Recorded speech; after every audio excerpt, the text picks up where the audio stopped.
The 2000s brought us blockbuster filmmaking like we'd never seen before.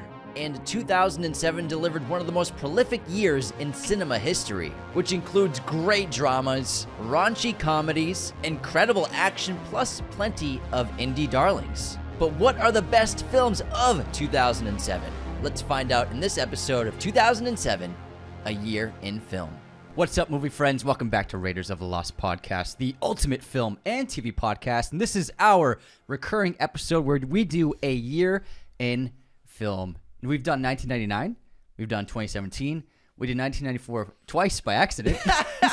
And now we're on to 2007, which I think is absolutely one of the best years ever in cinema. We got a huge flux of big blockbusters like a new Pirates movie like Spider-Man.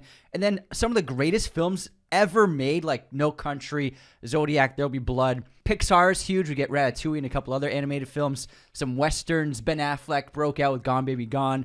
Andrew Garfield's breakout performance, winning a BAFTA for Boy A, which is a great little indie drama. So we got films from all over the world. It's a year when we were teenagers, and I think it was a really big year for us being movie fans. Starting to go to the theaters by ourselves with Plus our parents. puberty. We had our own car. We had a driver's license, so we didn't have to go with Dad anymore. Although I'm sure we saw some of these with Dad for sure.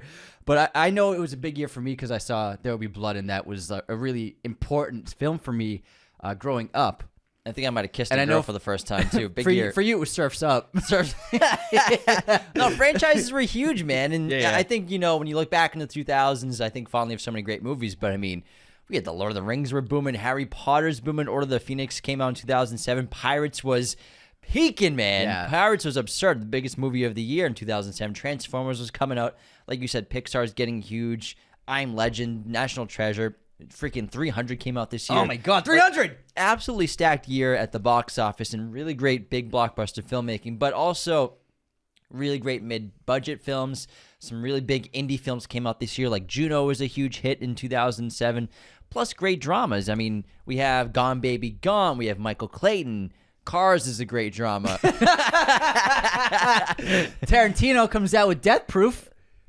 Huge Grindhouse. Yeah, and then obviously Robert Rodriguez. Planet Terror. I love Death Proof. I do too, as well as, I mean, we have Paranormal Activity came out this year, one of the biggest return on investments in cinema history. Changed things forever. Massive year 2007 was. When we were putting this list together, I couldn't believe how many great movies there were, how deep the roster was for this year. But it was the year that Nolan took a year off. Absolutely stacked. With Nolan? Yeah. He takes it I know, yeah. every 2 years. He did Batman Begins Prestige 1 year off than Dark Knight. He did those in 4 years. Well, he did Prestige. Well, Batman Begins 2005. Prestige 06. Prestige, was it 06? Then a year off, and they did Dark Knight. 2008. He did those 3 movies in 4 years. That's right. Isn't that crazy? That's the one time he's done back-to-back years with movie releases. I forgot about that because usually Nolan's clockwork every 2 years you get a Nolan movie, which I'm so glad we're back on that rhythm, man. It's pretty exciting. Post-COVID, COVID ruined that. Yeah, COVID ruined his biannual film release. All right, let's get into our list. Sure, I guess. You guess? Oh, did you want to talk about something else? I figured, I don't know what you want to talk about besides. I figured you'd have a little chat, but it's okay. I gotta point out, you're very green today. You have 3 green articles of clothing. Yeah, I like to match. Is that on purpose? Yeah, match. Okay, it's matching. It looks good. Green, and green. It looks very nice. Well, I was wearing a green shirt. Merit. And then I was like... Is that a Merit Coffee Company? It's a coffee shop. And then I was like, I should probably put a hat on. My hair is getting very long and curly, so I put on a green hat. And then I was like, I'm chilly. What good open jackets do I have that are match? So I got the green one. That I gave you. Yeah. You gave me this, right? Yeah. Was it part of the PlayStation job? Yeah. Yeah, that's It's just too short. It looks fine sitting down. When you stand up, it's like it's higher than your shirt. It's not a crop top though. It's great. It's pretty close to crop top. It hits the belt. Yes, I don't know it about does. that. Stand up. I'll stand up. Stand up. It does not hit the belt. Yes, it does. Okay, you're right. Below the belt. Okay. It's below the belt, kid. Come on. Maybe I'm just way taller than you. You're. We're fucking twins. What do you think? Your torso's a foot taller than mine? Just saying. No, it's just quite short for a jacket. I think you're just a little uncomfortable in it. Yeah, it's that. Yeah. Yeah, I think it's just the overall. Short, not that like you feel. I didn't. I think that you're uncomfortable in a jacket that's kind of not super long. I didn't dig it. It didn't vibe with me. You're like a thigh jacket kind of guy. thigh level. it better like hit my 5-inch inseam. Hit the top of my thighs. Yeah, that's there what you I go. want. This is I like the big jackets. This is below the waist, but Yeah. it's a little high. It is short. You'll admit it is short. It's a shorter jacket than most jackets I thank own. you. It is literally right below the belt, though. But I agree. The problem is sometimes you have shirts and they're lower than the jacket. But that's a look, though. Not my look. Yeah, not your look. Yeah, not my We look. all know that. All right, let's get into the list. Enough about James's green jacket. You brought it up, motherfucker. Because you didn't want to get into the list. I was just being silly, and now you just took it too far, man. All right, let's talk about your blue sweater. It's actually too tight now. I got Oh, you're too much jacked? fat. Yeah, my arms barely fit in it. Listen to that, guys. Anthony doesn't even fit into his large sweater It's anymore. too small. He's just too It's enormous. Too small. Too much mass over here. Look, it's so tight on my Look at arms. those bulging biceps. Look at how tight it is. Is this Arnold over here from True Lies? I would say, now, when we get through this list, let us know what you think. I would say. Sorry. Can we get into the list? Yeah. Sorry, I had to. I was expecting something dramatic because you. I was getting into it. No, you like it really shifted gears. I started. It was my thesis statement. your opening thesis. My opening thesis. I'm gonna tell you what I think. Sorry, start over. I would say.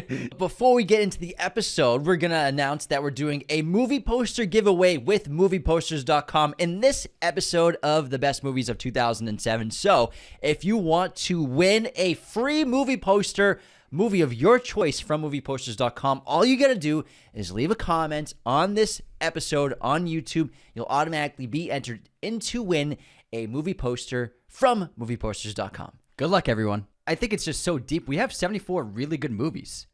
74. And these are no joke, man. These are the real stuff, man. And there's some on here that, they're good, but We liked them when we were 17. they're fun times. Yeah, we had a good time seeing some of these in theaters, so they're good memories. And a couple of these they're not repeat watches, but there's a couple of remakes, but they did a pretty good job for the most part for these not so great, but they were fun in a theater kind of experiences. And obviously, this is the year that No Country for Old Men and There Will Be Blood were competing at the Academy Awards for so many awards, but also, Born Strong. We have a Bourne movie coming out in 2007. Oh my God, it's so good. Let's Fucking go hell. over the top 10 box office. Okay, sure. So, the What do most we got? successful films of 2007, 300 came out. It grossed $456 million at the box office. Damn! National Treasure, Book of Secrets for Disney, $459 million. The Simpsons movie grossed $536 million. I Am Legend at number 7 with $585 million. Ratatouille, number 6 with $623 million at the box office. Best Pixar movie. Then the top 5, we had Transformers. The first Transformers movie came out live action, $709 million at the box office. Shrek the Third in 4th place with $813 million. So Paramount was eating good with those two movies, with Shrek the Third and Transformers. Then we have Paramount distributed Shrek. DreamWorks made it, obviously. Spider-Man 3, Sony pulled in $890 million at the box office. Harry Potter and the Order of the Phoenix, baby, number 2, $941 million.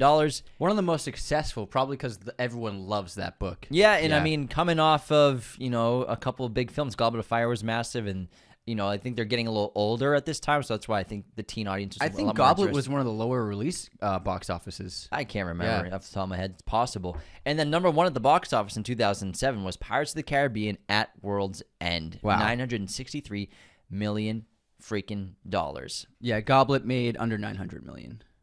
What a loser. Just kidding. Didn't even top 900. But Pirates, man.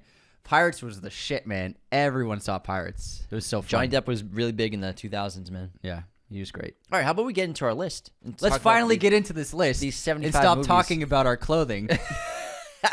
For some reason, James wanted nothing to do Bro, with the you list. brought it up. You said you didn't want to do with the list. You said, let's talk about something else. I was just chit-chatting. That's Now- what I do for a living. Let's get into our list. First up, we got The Hitcher, which stars Sean Bean as the Hitcher, who obviously is hitching a ride. It's based off the horror movie from 1986. with Rucker Hauer. And it's pretty good. I remember it having an awesome ending. And Sophie Bush was the lead in this role. She was big on TV. Yeah, was she she's on, huge. What TV show was Sophie Bush on with her raspy voice? Sophie Bush. I thought she was a movie star. Maybe I'm thinking of No, yeah, Sophia John Bush. Tucker. Oh, One Tree Hill. One Tree Hill, that's what Yes, it was. yes. And then she got John Tucker Must Die, and Yeah. then The Hitcher. Had a big crush on her back in the day. Everyone did. She was in Van Wilder Oh, yeah. in 02, a tiny role. Was she Tara Reid's friend in that one? I do not remember. I just see it on her filmography. But Hitcher, pretty good remake. Not amazing, but a really kick-ass ending, I remember, with the shotgun. I mean, yeah, and Sean Bean did a great job. I mean, Rutger Hauer defined the character, and it's a really great, solid horror film back in the 80s. And this is a solid remake. It's not awful, but, I mean, again, they didn't really add anything new to it. But Sean Bean's fun.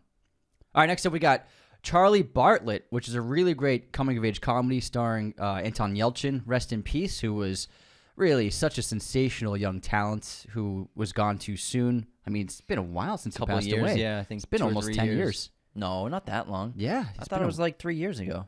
I think it was was it during lockdown? Yeah, it was around 2016, almost 10 years ago. Anton Yelchin died 2016. Yeah, it's been a long time. But man, he was racking up quite a filmography in just a small number of years, from like Alpha Dog, where he broke out, all the way to 2016, where he was just really one of the better working actors of his generation. Of his age, I mean, he's in Star Trek, yeah. Yeah, Green Room, he's just fantastic. Fright Night, Odd Thomas is actually a fun movie. So, but this is showing his abilities as a lead. He's so charming. This is kind of like Ferris Bueller of the modern era in a way. Yeah. Also, this is big for Downey during his renaissance, coming back to Hollywood. He played the teacher. But Charlie Bartlett... I forgot about that. Charlie Bartlett is a really charming, romantic kid-teen comedy about growing up, and he is really so dynamic in the role. I miss coming-of-age movies, man, and I remember this one. I enjoyed it quite a bit. Next up, we have a horror movie starring John Cusack, 1408 at number 72. Now, in this film, Cusack plays a supernatural paranormal debunker, author, and he basically goes to haunted places. Your favorite actor. I'm surprised you let me put it on this list. It's a good movie, based off Stephen King book, I believe. And so basically, he goes to all these haunted places and has become famous writing about his debunking of them. Mm-hmm. However, he spends a night in this hotel room, 1408, at this acclaimed hotel, the Dolphin Hotel. And the concierge is Sam Jackson, yeah. And he actually spends a night here, and it is very haunted. This is a good haunted movie. I'm sure Kevin got the idea when he was playing around 237, and he was like, let me make a whole movie about a haunted room in a hotel. But it's really fun. I remember loving it as a kid, being terrified by it. This was John Cusack peak of his life. He did this. He did a few years later, he did the big End of the World movie. So he was huge in Hollywood, no matter how much you hate to see it, James. But 1408 is a good horror movie. Great imagery, cool surrealism. It's a fun time. I respect the movie. I respect movies. Yes. Something about John Cusack. What is it? Is it his face? I don't know. Is it his voice? I don't know, man. Is it his manner? It's just, I'm like Rob Riggle in Step Brothers. Something about your face, man. I just want to punch it. Is there anything I can do? No, man, there's nothing you can do. No, I don't want to punch John Cusack. I respect him as an actor. He's a very talented guy. All right, let's get into our next action movie at number 71. We have Shooter, starring Mark Wahlberg. Shooter. That's what they should have called Fucking it. Shooter guy. Fucking Shooter Fucking kid. Shooter guy. This is a solid action movie. He plays an expert sniper. Snipes guy. I was going to say snipesman. Expert marksman. Like, there's a scene where, doesn't he, like, shoot someone, like, right dead sights in the middle of the head with a handgun from, like, 200 yards away? He's really good. He's very good at sniping people. He gets caught up in, it's the 2000s, you know, being hunted by the government for the wrong reasons. He's trying to uncover some kind of corruption, and Kate Mara, he gets hurt. I remember Kate Mara takes him into her home, and like tends to his wounds, and then she teams up with him to carry out like what he's doing. Great cast: Danny Glover, Michael Pena, Rona Mitra, Antoine Fuqua made this. Very, very good movie. This is a solid action. It's a good action movie. It's got a really good ending too. Yeah. In the snow, I remember Kate Mara and the kidnapping. Oh yeah. And he's dressed in all white. Yeah, it's pretty brutal. Yeah, it's a good one. It's good. Pretty cool. Yeah, I watched it for research. Maybe like 5 months ago, 6 months ago. Oh, for one click. Yeah, right. Which was pretty cool. All right, let's get into a Denzel Washington directed and starring film, The Great Debaters, not The Great Debaters, kid. Now, this is a drama based on true story of Melvin B. Tolson, who's a professor at Wiley College in Texas. And in 1935, he inspired students to form the school's first debate team, which went on to challenge Harvard in the national championship. Mhm. So based on true story. This is a great biopic. It's really good. All right, next up we got Shrek the Third at number 69. Not the strongest Shrek entry, but I think it's probably the weakest, yeah. yeah. Was Shrek 4? What's in Shrek 4? I think Shrek 4 was, yeah. Oh yeah. I think they're both okay. But Shrek the Third, Shrek's Forever After. Yeah. That's what it's called. Shrek the Third. It's a good time. The jokes still land. It's very funny. And it's where the king's dead, so Shrek either has to rule the land, which he doesn't want to, or find a suitable heir for the throne of the kingdom. And yeah, it's obviously not as close as the first two, but it's still a good time. Yeah. And some funny bits. They got a bunch of kids, little ogre kids, Yeah. ogre babies. It's cute. Let's talk about number 68. We have The Kingdom. Okay, I remember That's a this good one. movie from Peter Berg, starring Jamie Foxx and Jennifer Garner, Jason Bateman, Chris Cooper. Now, this was about a federal agent in Saudi Arabia. Okay, I don't remember this movie. Can you remind me? Yes, Garner and Jamie Foxx are agents, and they're on some kind of a mission to do something. Wow, it's so memorable, The Kingdom. I remember liking it. I remember seeing it in theaters. I can't remember the plot per se, but I remember it was really cool action. Peter Berg, this is a big movie for him because after this he did like Battleship after this, and then a lot of the true life action movies with Wahlberg after The Kingdom. But this is like covert ops in an Arab country. I can't remember exactly the plot, but I remember really liking it, I'm being honest. But it was good. It's been a minute. I totally forgot this movie existed. It's a good one though. Yeah. Garner's great. Yeah. Let's move on to She kicks ass in this movie. Reign Over Me. Oh, yeah. Which is at number 67, starring Adam Sandler. He plays a man whose family died in the September 11th attacks, and he's still reeling over the loss to the point where he's become just like a shell of himself. And his old friend Don Cheadle, seeing how horrible his life has become, tries to basically bring him back to life in a way and show him that life's still worth living. You got to move on, and you can't give up on being alive. And this is a post 9/11 film. It's a New York movie, but it's a very good film. Excellent performance from Adam Sandler and Don Cheadle. They're actually really great together. But man, I remember that movie killed me. It's a very sad movie. It's very sad. Yeah. I think they did a great job at capturing what New York felt like at the time as well, in the 2000s. Yeah. Moving on to number 66, we have Waitress. Remember this? Yes. Charming, uplifting comedy drama about this waitress who is brilliant at making these delicious desserts. However, she doesn't want to work at this diner, this restaurant anymore. She has an overbearing boss. Kerry Russell is amazing, by the way. She's and great. then she also has an affair or a secret relationship, with a local doctor, and she becomes pregnant, and she's planning to leave and skip town basically before her condition becomes known. Yeah, it's a fun time. Kerry Russell is a great lead. She's so charming. Now she's obviously become one of the like leading actors in television with so many successful TV shows now. Yeah. But she's fantastic in this movie. So charming. Next up, we have Persepolis, which is an Iranian animated film, which depicts the fall of Iran and the new regime change through the eyes of a young girl, and seeing how the culture changes and how the laws change through her eyes. And it's really interesting animation. It's artistic. It's well done, but it's an animation you wouldn't expect. This was nominated for Best Foreign Language Film, I believe, or Animated Film, either one of those. Also female directed. But it's a really stunning film and provocative and essential viewing if you want to know anything about world politics. I remember watching it in a class. I remember a teacher showed me. It's a good educational film. Yeah. I can't remember But it's what not a class it documentary, though. It's an animated film. But it feels like a doc in a way. Yeah. Number 64, our first silly comedy. We have Blades of Glory. Persepolis to Blades of Glory. 2007, man. Hey, we don't make the rules. We just make the list. A figure skating movie starring Will Ferrell, John Hader. I love this movie. Will Arnett, Amy Poehler, and Jenna Fisher. And obviously, Will Ferrell plays Chaz Michael Michaels.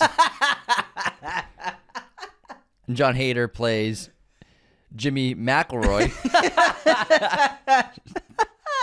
who are two titans in ice skating, figure skating, and at the Winter Olympics, who were former rivals, are forced to pair together and create a routine together and become figure skating partners. And it's absolutely absurd. It's so silly. It works though, man. It works. It's so ridiculous. This is like you need to like Will Ferrell to like this movie. Like for non-Will Ferrell fans, they're gonna hate this movie. But this is so silly and ridiculous. And man, I think that Heater and Ferrell bounced off each other really well. Yeah.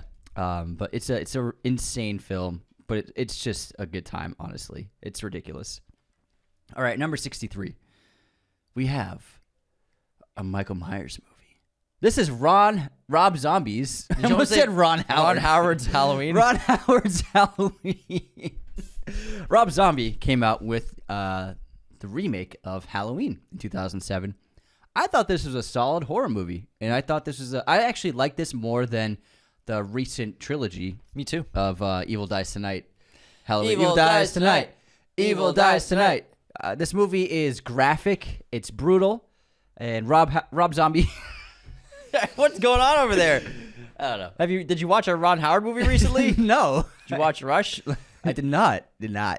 But he did a good job. He proved himself with horror with a couple of films before this. House of a Thousand Corpses and a couple others. Devil's Rejects. Thank you, Devil's Rejects. And he did a good job with this. I liked it. I like how he portrayed the backstory, how he portrayed Myers, the side characters. I thought this was an entertaining, solid Michael Myers movie.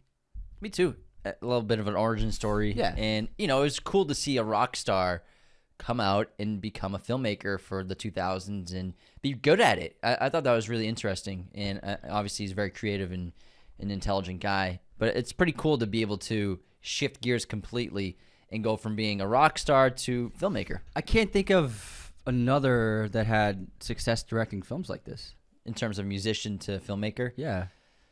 Dave Grohl, but his movies haven't been hits. Well, is Dave Grohl directing those movies? Yeah. He directed the one that the horror movie they did that with Jenna Ortega last year. Did he direct that? Yeah. The Foo Fighter horror movie? Yeah. It's Studio 666. Did he direct it or did he have a co-director? He did not direct it. Yeah, Sorry. I feel like he didn't direct it. I thought he directed it. He's too busy to direct movies. And He directed Sound City, the documentary. Gotcha. But yeah, I can't think of a musician turned director. Well, I think Taylor Swift is probably going to move into that realm for sure. because she directs her music videos. Some of them. Yeah. Some of them, yeah. Yeah, Romanek directs a bunch, and then the guy who made Deadpool Wolverine directs a bunch of her music videos too. What's his name? Which one? Tim Pool? No, Deadpool Wolverine. Oh, Sean Levy. Sean Levy, yeah. Madonna. She made a couple of films. Mm-hmm. Yeah. Gotcha. Did Vanilla Ice make anything?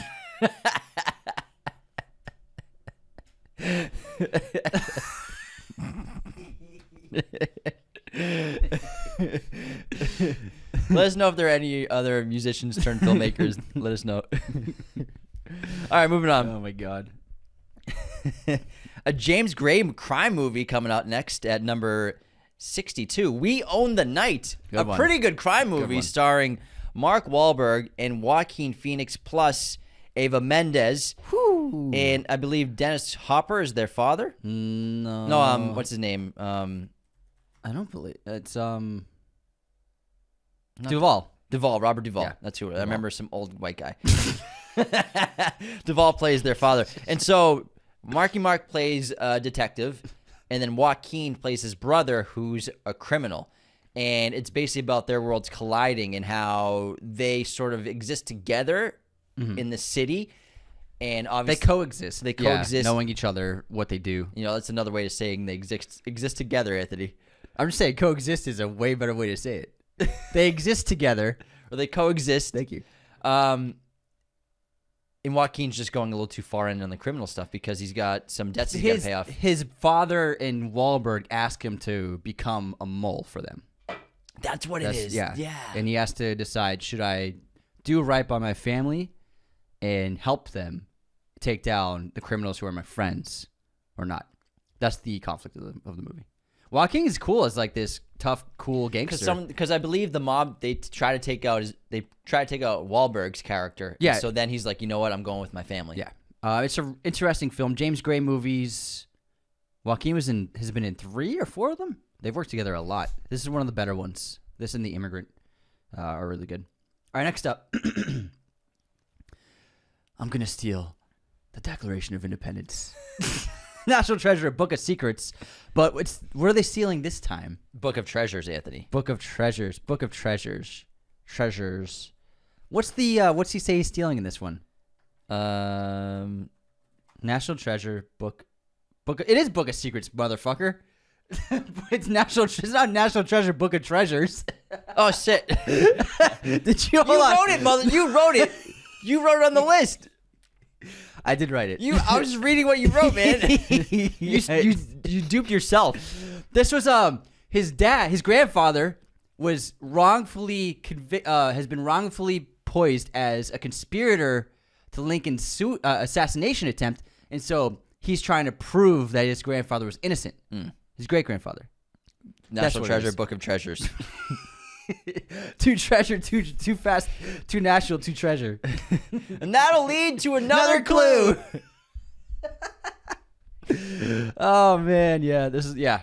He was fighting for his family in this one. Book of Treasures. All right. This made a ton of money, 460 million. Why did they make a third one? Because they're dumb. Why would you not make a third one? Because, man, they're dumb. I don't know, man. Well, it wasn't a great movie. True. But at the end of the day, let's just keep going, man. Let's talk about number 60 on our list. We have Death at a Funeral, which kind of was a trending style of comedy in the 2000s, late 90s in a way. This one stars some familiar faces besides Peter Dinklage and Alan Tudyk. We have Matthew McFadyen is the lead actor in this film. Dysfunctional family all gathering to bury a loved one, and things happen. Thank you for that wonderful synopsis. You're welcome. Things happen. Things happen. Yeah. Plot. What's the log line of your movie? Things happen. Oh man, I can't wait to watch it. I'm not trying to say hey, let's watch. There's way more movies on this list you should watch, but yeah, they coexist together. Yeah, they exist together. Things happen. All right, let's move on. A mystery guest comes and threatens everything. It's gonna be hard to follow that one up. I know. 59. We have Hot Rod. Good luck, man. Eddie Samberg's breakout into the film world with a ridiculous stuntman who's trying to do the biggest stunt ever at the risk of his own life just for fame and glory, and to win the heart of his crush and to prove to his sick stepdad that he's a badass. Oh my god. What a silly film. It's a silly movie. It is silly. Yeah. Another silly one. I really loved it. Yeah, let's move on next to number 58. Walk Hard, the Dewey Cox story, starring John C. Reilly, obviously. And this one's so great because biopics, they're so hot right now. They're pretty hot back in the 2000s. They've always been hot. But people say so many biopics. There have always been biopics. Walk the Line was a huge hit, though. So, no, the musician biopic, they always do the same things, and this movie made fun of it. No, but I'm saying Walk the Line was a huge hit. Oh, yeah. Massive, huge, great film and Oscar-winning performances. And then Walk Hard was sort of loosely based off that, but also other biopics in the past, and did all the right things to make fun of biopics in so many funny, silly ways. John C. Reilly is perfect in this film. He's hysterical, such a talented actor, but he's so good as Dewey Cox. Yeah, it's super funny. They make fun of everything that biopics about musicians always do. And I'm sure we're gonna see it in Bob Dylan's "I'm Not There." Heck yeah! Did you see what Bob Dylan said about it? What about what? About I'm not about what's the movie called that Timmy's in? A nobody? No. Oh my! A Complete Unknown. Complete Unknown. Yeah. Sorry, I said a different name. He was asked about it, and he said, "You know what? I'm gonna act in a Timothy Chalamet biopic and put on a wig." It's a very Bob Dylan thing to say. Yeah, but I mean, he did help the movie. I mean, he did. I'm sure he's making fun of it, but also he did collaborate and consult. It's a Bob Dylan thing to say. Yeah, it is a very Bob Dylan thing. But he did consult with James Mangold in the movie, for sure. But it's still funny. Yeah. I'm going to put on a Timothy Chalamet wig. Yeah. He just doesn't give a shit. I love him. All right, next up. We have a horror film. Not just a horror film, a vampire horror film. With a role from the recently resurging Josh Hartnett. Oh, yeah. 30 Days of Night, which is about a group of Alaskan townsfolk on the eve of a month-long, what do you call it? A month of darkness from the season change. Solar something. I don't know. I can't remember. But solar blockage. The sun's not coming out. Solar blockage. Sound right. The sun's not going to come out for 30 days, all right? Solar blockage. So they have 30 days of night, of darkness, and a pack of very hungry vampires come on their tail and trap them all in the town and start picking them off one by one, munching on them. Munching? Led by Danny Houston. They have black eyes, and they just stand around like, oh. Very good vampire movie. Ben Foster. Yeah. Good movie. I thought it was pretty terrifying, to be honest. I loved it. Blood looks so good in White Snow. It really does. Let's talk about one of the most successful films in the history of cinema when it comes to return on investment. In 2007, the Paranormal Activity franchise kicked off with its first movie. This American supernatural horror franchise has now become, I believe, $1 billion franchise, but the first one really started it all, and it's just about some lady who's scared inside of her house. Pretty much. I'm kidding. Pretty much. This couple lives Doors in a house, closed. and they think that there's something going on in the house, so they set up cameras to try to record the activity that's happening and going on while they're at night, but they're not prepared for the events that follow as they continue their documentary filmmaking of their own lives. Yeah. Made a shit ton of money. Insane. Yeah, well, let me see what the box. So his budget was $15,000, right? Original production budget. Can you guess how much it made at the box office? 300? $194 million fucking dollars. Wow. On $15K. Post-production budget brought it up to about $200,000, but still, that's an absurd return on investment. If your movie's $200,000 and you made $200 million, insane. That's unbelievable. Yeah. Unbelievable. Yeah, but that's the same thing with Blair Witch. Is the production cost was a lot lower than the actual entire budget because post-production, sound mixing, sound design, all that stuff, marketing, that all factors in. So, still insanely successful. Insane. And guess who? Paramount DreamWorks got the rights to this movie. They made some money. Paramount had a good 2007. How many of those have they made? I think they made like 7 now. Paranormal Activity? Yeah. I think it's overstayed its welcome, though. They have made 4, 5, 6, 8. 7 or 8. Shit ton.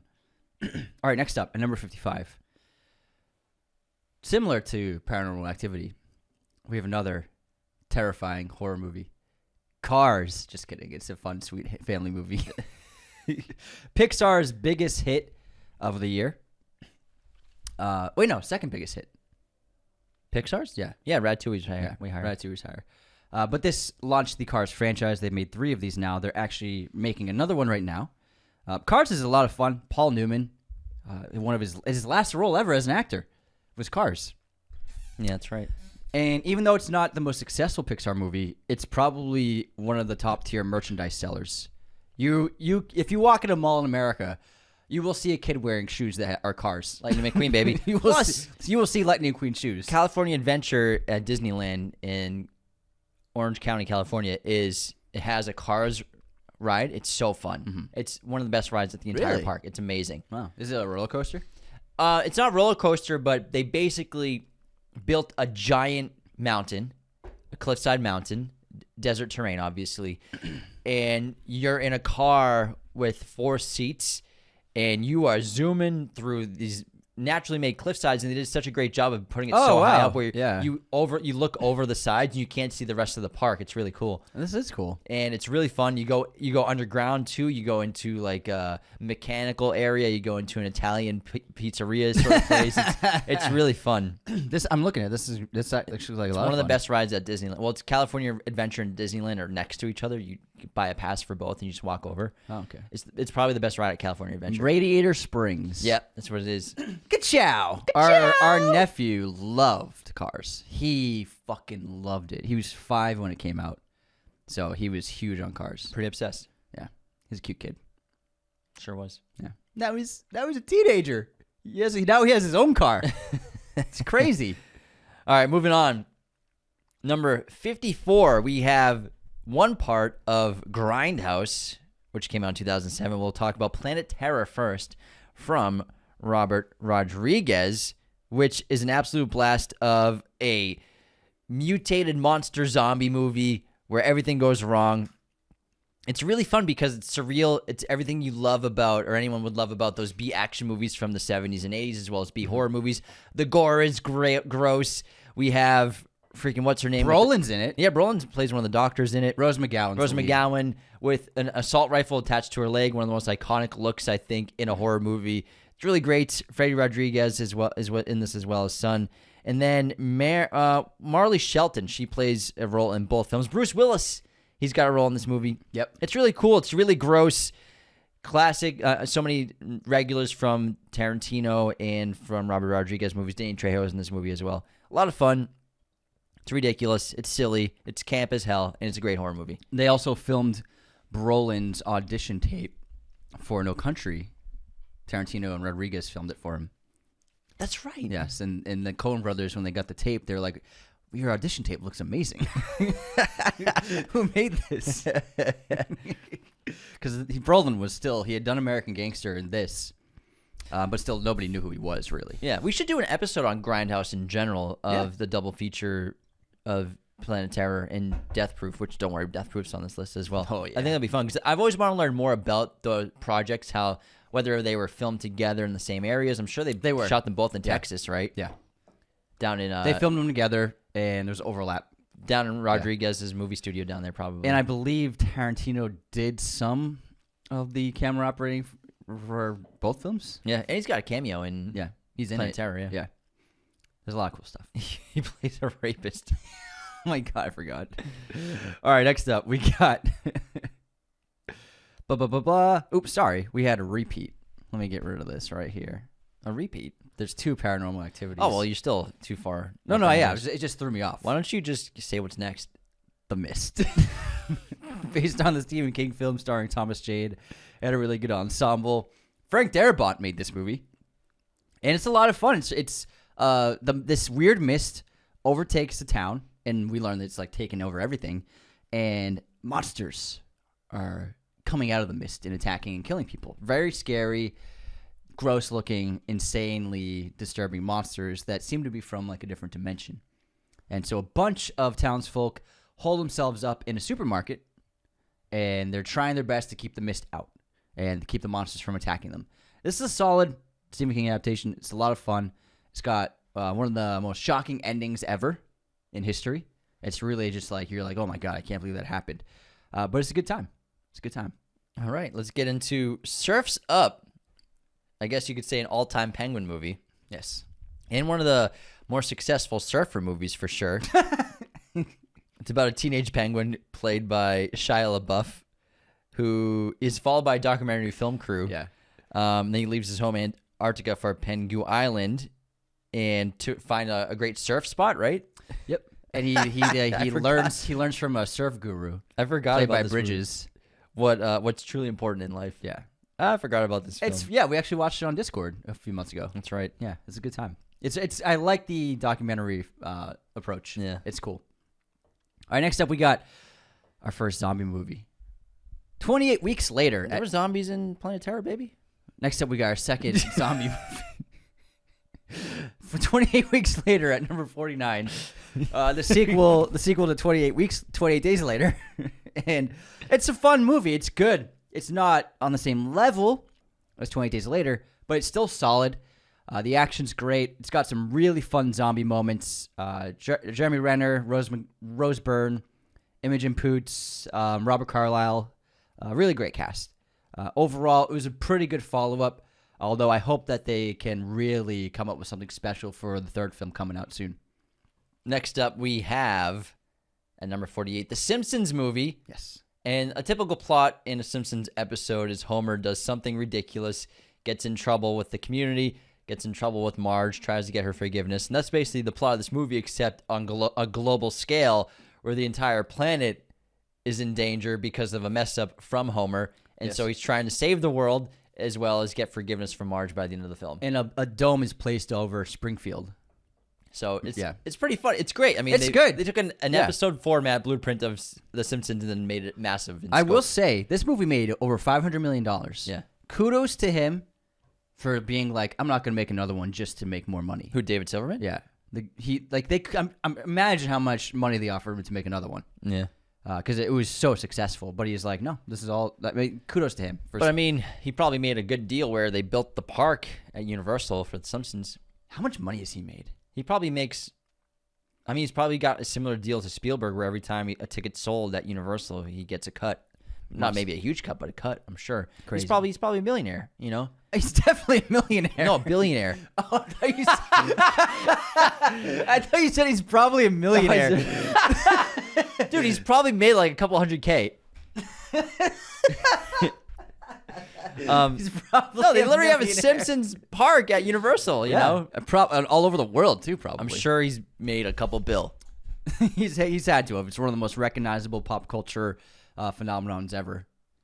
Phenomena. He's probably a millionaire.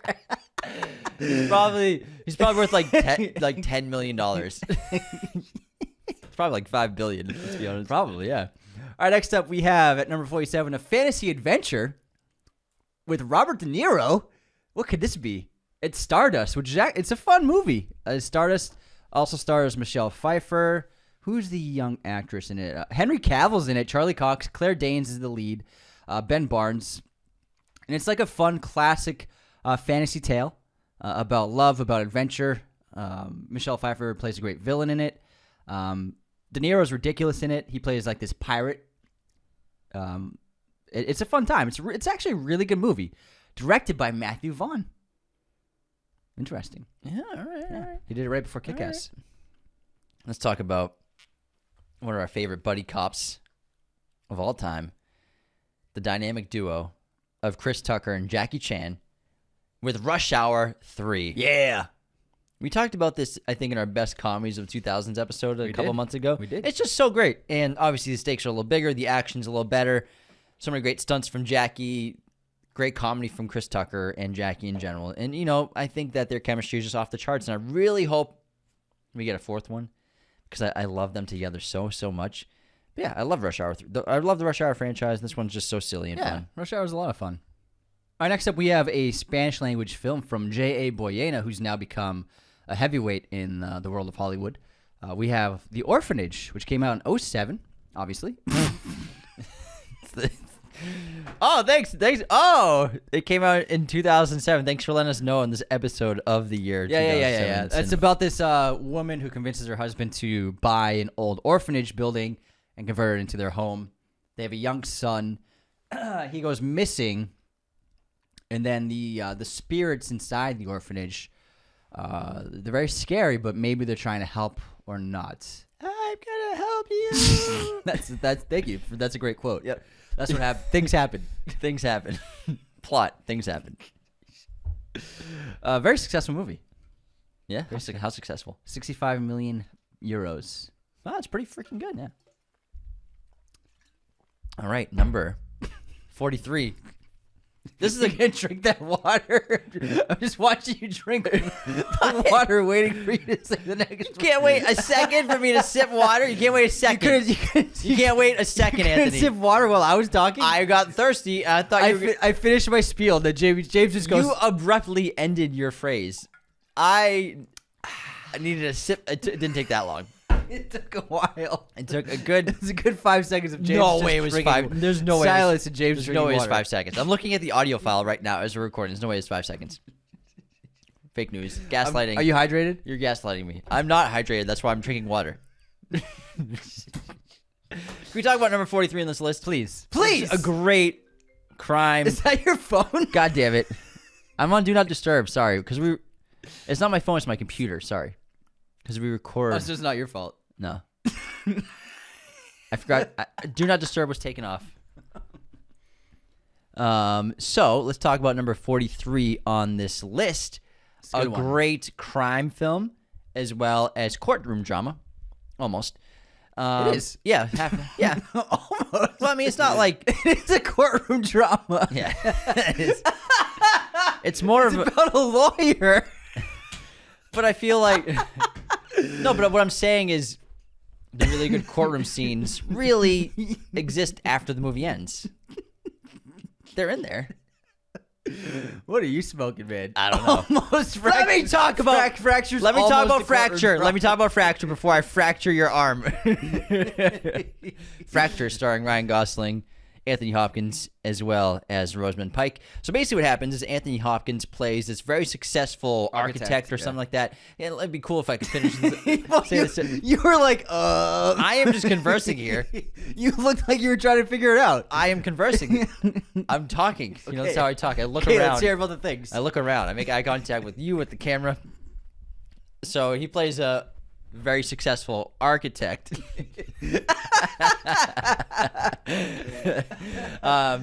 And he kills his wife.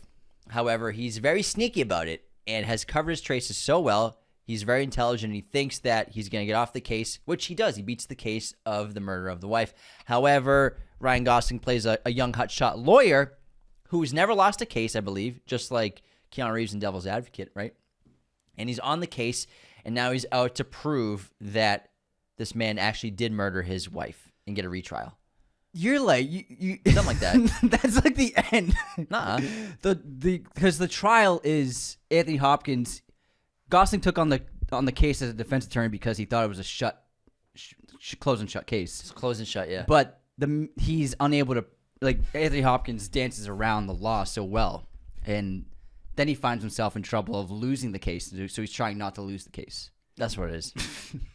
Basically what I said. And then he has to choose right and wrong.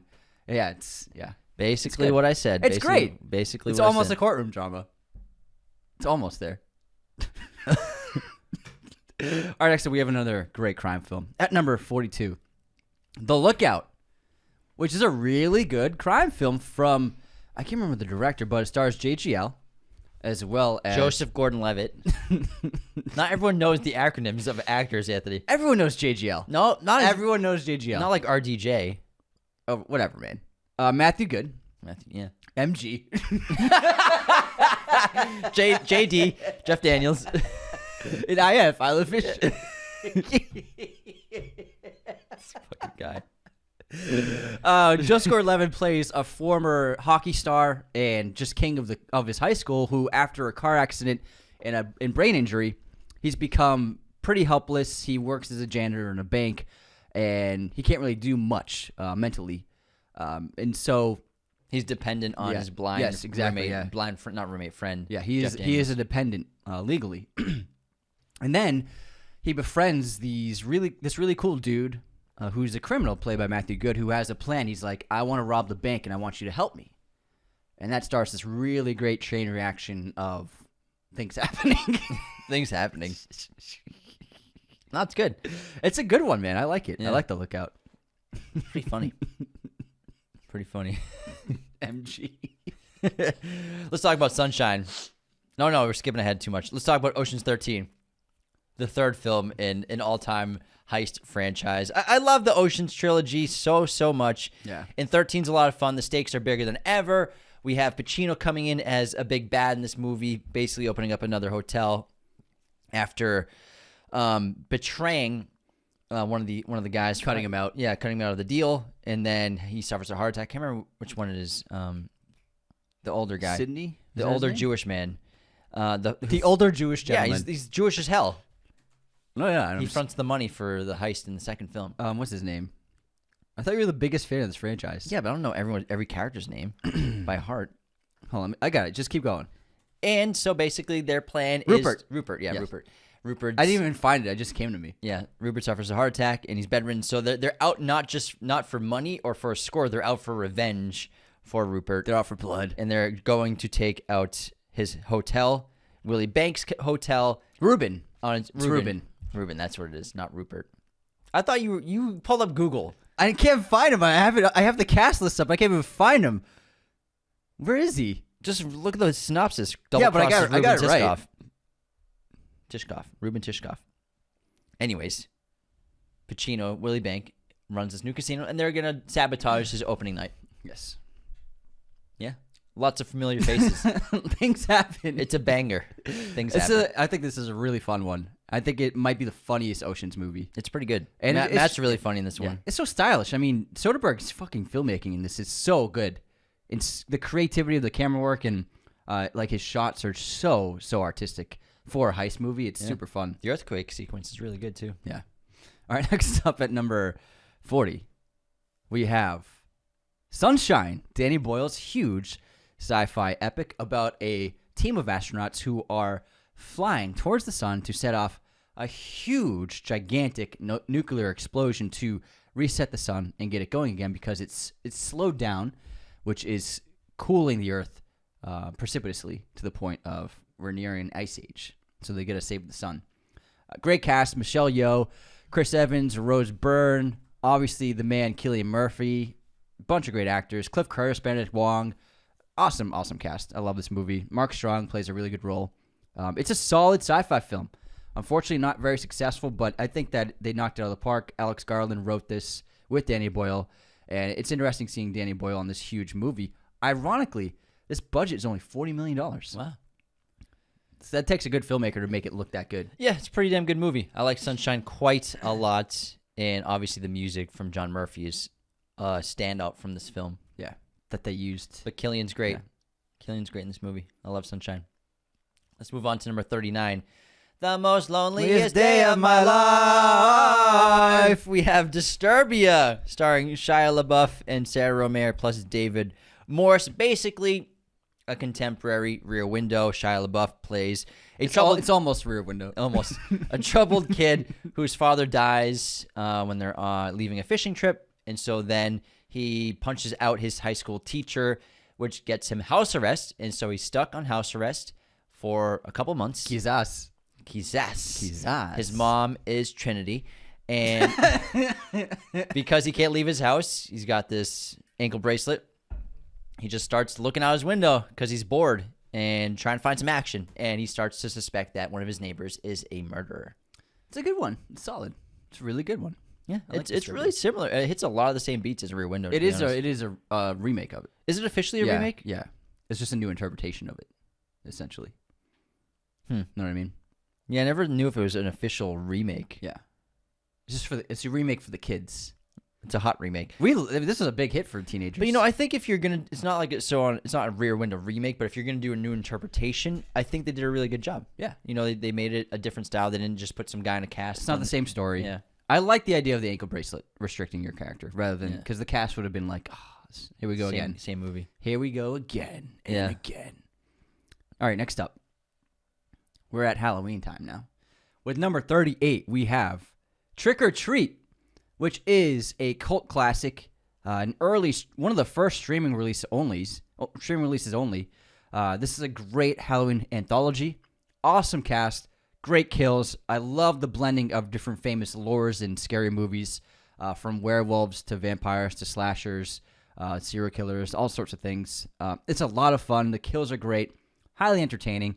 It's become a cult classic for a reason. It's so popular they even have a theme park attraction at Six Flags this year. Oh, no way. Yeah, there's a trick-or-treat part of the Six Flags Horror Nights. That's cool. Yeah. Really cool movie. Really, really cool movie. It's a good time, man. I like it. It's very funny. Halloween rewatch every year. I always forget Brian Cox is in it. Yeah. Him with the little guy is super fun. Mm-hmm. Next up at number 37, we have Pirates of the Caribbean at World's End, the most successful at the box office film of 2007. However, at number 3 in the franchise, third film in the Pirates franchise, 2007, it did, drop off a bit in quality of the movie. The action's incredible, the sets, everything, production design is fantastic. The story is just not as strong as the first film, which is amazing. And the second film, Dead Man's Chest, is, I think, a lot better. But, it's still a good movie. But overall, it's not as good as the first two. Yeah, I mean, we have it at 37 because it doesn't reach the same heights as the first two. The first one is untouchable, and the second one, it's a great sequel. But the third one has a lot going for it, but really, there's an hour of that movie that's really very boring, honestly. Like Jack getting stuck, and then you have a ton of new characters. You kind of lose the story because of all the new people involved. But it does have a great conclusion and a fun finale battle sequence. Like the last 30 minutes is great, but the first 2 hours it's rough. It's patchy getting there. Good opening, strong opening, but yeah, you're right. There's like a quite a lull. Yeah, Gore Verbinski's still. I mean, he's still awesome director. He's the man. Love the man. We love Gore. And great score too. Up is Down is a highlight. Hans Zimmer, man. Great score. Now we're at number 36. How about we move into our intermission before we finish the second half of this amazing list from 2007? I guess we could do that. So why don't we? Did you have different plans? No. Got somewhere to be. Just kidding. Let's move into our intermission. And before we continue, though, the best way to support Raiders of the Lost Podcast, you all know, is to become a patron today at patreon.com/Raiders of the Lost Podcast. Why would you want to do this? Because it is the number one way to support the show. It makes Raiders of the Lost Podcast possible. Couldn't do it without Patreon. Plus, you get access to weekly bonus episodes. You get access to the ad-free version of every single episode. If you want to watch or listen to our show without the commercial breaks, you can be a patron and do that. No problem at all. Awesome perks like access to our Discord. We do watch parties, chatting with y'all, have a lot of fun on there. Plus, things like video messages, free merchandise, all kinds of stuff happening on Patreon. So become a patron today at patreon.com/Raiders of the Lost Podcast if you want to support us financially for all the crazy amount of content we put out for you all every single week. Thank you so much to our patrons past, present, and future. You can also support us by leaving those 5-star ratings and reviews on Spotify and Apple. These reviews are essential for us getting seen by new people, charting on podcast charts, which is incredibly important for us in our continued growth. Not to mention, adds reputability at 2,000 Apple ratings. I'll also get a tattoo of Anthony's choice. Hopefully it's not too embarrassing. It's the thing. It's the, which version of the thing? That's kind of scary. The spider head. That's fucking gross. Another great way to support the show, subscribe on YouTube, leave those comments, likes. That helps immensely. Plus, sharing us, word of mouth is the best way for a podcast to grow organically. So tell all your family members, your friends, anyone you know who loves cinema, who loves movies, who needs something new to listen to or watch, send them Raiders of the Lost Podcast. This episode, of course, is sponsored by our friends at movieposters.com, the #1 place to get your posters online today. Be sure to use our promo code Raiders10 at movieposters.com to get 10% off your order right now. They are doing a movie poster giveaway in this episode. So if you want to win a free movie poster from movieposters.com, all you got to do is go to our YouTube page and make a comment, any comment in our episode for the best films of 2007. Make a comment in that YouTube video. You're entered in a chance to win a free poster. We're going to pick a winner in 1 week, so you have a week to enter. So go to YouTube, make those comments on our YouTube video. And again, for all of your poster needs, go to movieposters.com. The holiday season's coming up. If you got a movie lover in your life that you want to get a present for, get them a bunch of movie posters of their favorite films and TV shows only at movieposters.com with our promo code Raiders10. That'll get you 10% off your order today. All right, Anthony, let's get into our intermission. Yes. And begin with Framed. Framed. WTF Framed, the website. That's Framed. Every time James says a movie or Framed. Movie! Sorry. Let's start with Framed at WTF. Okay, we have a sign on a fence. Not as exciting. It says, trespassers will be eaten. Trespassers will be eaten. This is a sign on a fence. It looks like it was made in the 90s. I'm going to say... This is a shark movie? We're not near water. There's a trail, like a walking trail behind this sign. I have no idea what this is. I'm just going to guess Cujo.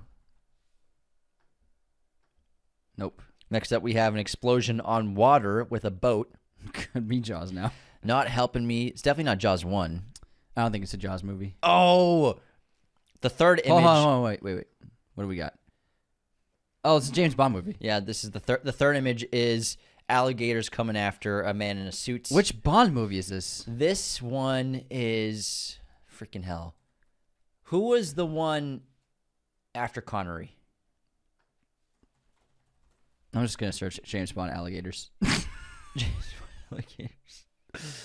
Is it Live and Let Die? Live and Let Die, definitely. Got it. Live and Let Die. Yep. This is when he runs across alligators. Yep. Real alligators were used. Which is crazy. A real stunt guy ran across real alligators. Cannot do that today. Shouldn't do that today. That's not good for the animals. Definitely not. Roger Moore. Roger Roger Moore. Moore. Can't believe I was blanking on that.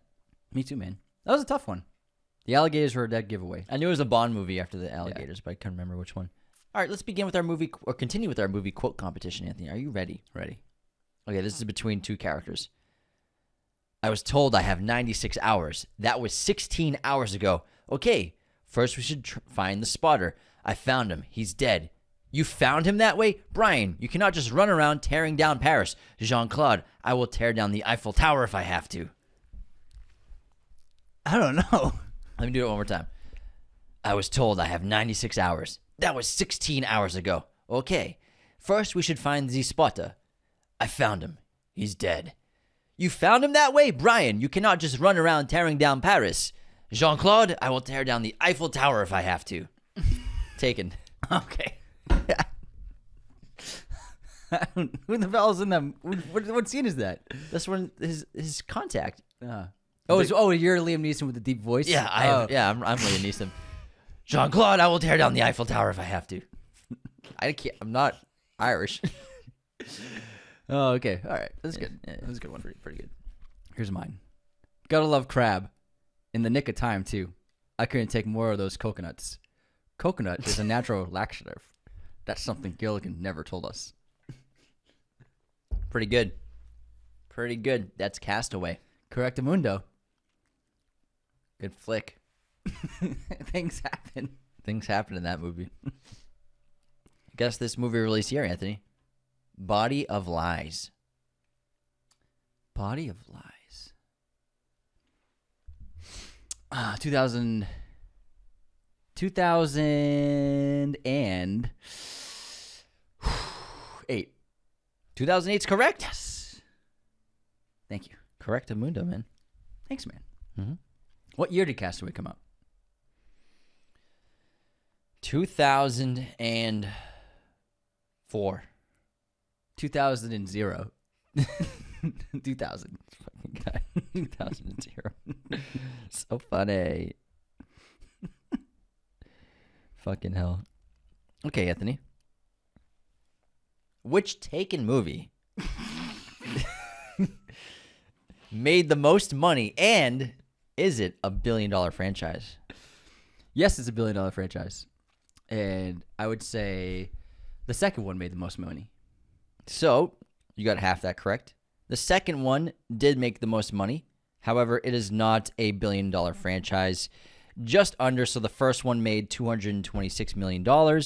Taken 2 made $330 million. Then Taken 3 made just a little over $300 million. So it's pretty close to a billion-dollar franchise. Pretty good job. Yeah, the second one was the most successful. All right. How many films have Tom Hanks and Robert Zemeckis made together? And can you name them? Forrest Gump. Forrest Gump. Here. What else did Zemeckis and him do? Did Tom Hanks play Marty McFly? Just kidding. Jokes. Is it 2? I'm trying to think of other movies they've collabed on, which I feel like they're probably more, but maybe not. 3 movies. Incorrect. 2 movies. Castaway. Zemeckis. I forgot he made that. I thought it was going to be easy for you to get. I thought you were going to get Castaway first. I totally forgot. Pinocchio. Oh, I didn't know he made and Pinocchio. Polar Express. You were way off. Way off. Anthony, do we have any haters this week? Oh, yeah. Of course we do. What do we have? We always get haters. I'm going to pull up a 5-star written review while you do that. Okay. Nuketown City on Movie News. How can you hate The Firm? Unsubscribe. I don't like that movie. James hates The Firm. It's a great book, but the movie's just because of the flips. Take out the flips. No. It's a bad adaptation. It's a bad book adaptation outside of the flips. The flips are just one little thing I don't like about it. But man, I'm telling you, it's a great book. But I think it's a pretty good movie. Next we got Carmine Okay, excellent episode on Nightmare on Elm Street until you ran into some egg brand conversation talking about England's best, remember? That's you because you can't say Robert England. I'm new, and inevitably it leads to a celebration of James or Anthony's favorite egg breakfast. It did not happen. What is your favorite egg breakfast, James? My favorite egg breakfast? Honestly, it's pretty simple. 3 eggs over medium or over easy, some bacon or maybe some sausage and some toast. I like a good egg sandwich. Yeah, I like A good egg sandwich, I would say. I'm a simple guy. I like just like a good breakfast plate. Congratulations on that one, time restraint. I'm withholding unsubscribe until the next celebration of eggs and hot sauce, like it's the new world. Oh yeah. I lay odds on 4 episodes. You can't help yourself. I think this is 4 episodes later. All right, next up, Brody on The Shining. The Torrance family is actually from New Hampshire, not New York. Unsubscribed. Whoops. Did you see that? I can't remember. Lana Dog. The Donner family died in a plane crash. Unsubscribed for your lack of knowledge of frontier history. Oh yeah. Yeah. Wagon times. Yeah. That's right. That's what it was. Next up. Guy Loves an Onion. I was considering a rewatch of this classic, but thanks to this mess of an episode, I think I'm good for a few more years. Thanks for that. I must unsubscribe. The Exorcist deserves an episode. We've done it. It's a really good episode. Check it out, bud. We did a Halloween like 2 or 3 years ago.